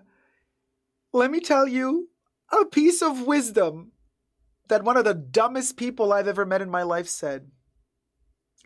If there's 100 people in the room and 99 don't believe in you, and the one that don't believe in you, yeah, Baby Yoda. Okay? All right. So anyway, Baby Yoda, Blood and Chat, he's like beautiful. Baby Yoda, use the force. We all believe in you. Use the force to visualize yourself, Baby Yoda. Oh my God, you did it, Joe! You did it! You visualize yourself. You're no longer a pixel. Look at you.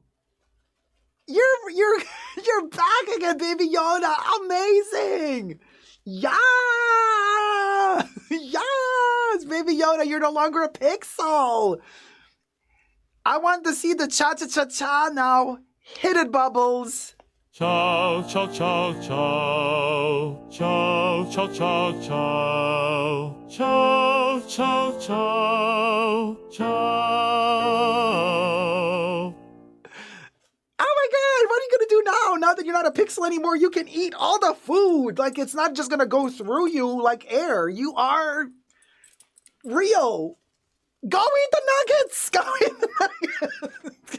Like, oh my God. He's like, he can finally eat. And there he goes. And he just fell over Mikey and Chucky. And now Chucky's running after him with a knife. Chucky, don't stab, babe. Oh God. This never ends well. And I knew this was going to happen. Baby Yoda turned around. Baby Yoda lifted Chucky in the air. Chucky's screaming at Baby Yoda. Chucky just threw the knife at Baby Yoda. Baby Yoda turned the knife with his force and stabbed Mikey instead. And that's just your regular day in the fashion bunker. I got all these crazy kids. Hide the caramel cold brew nuggets, T-Pal said.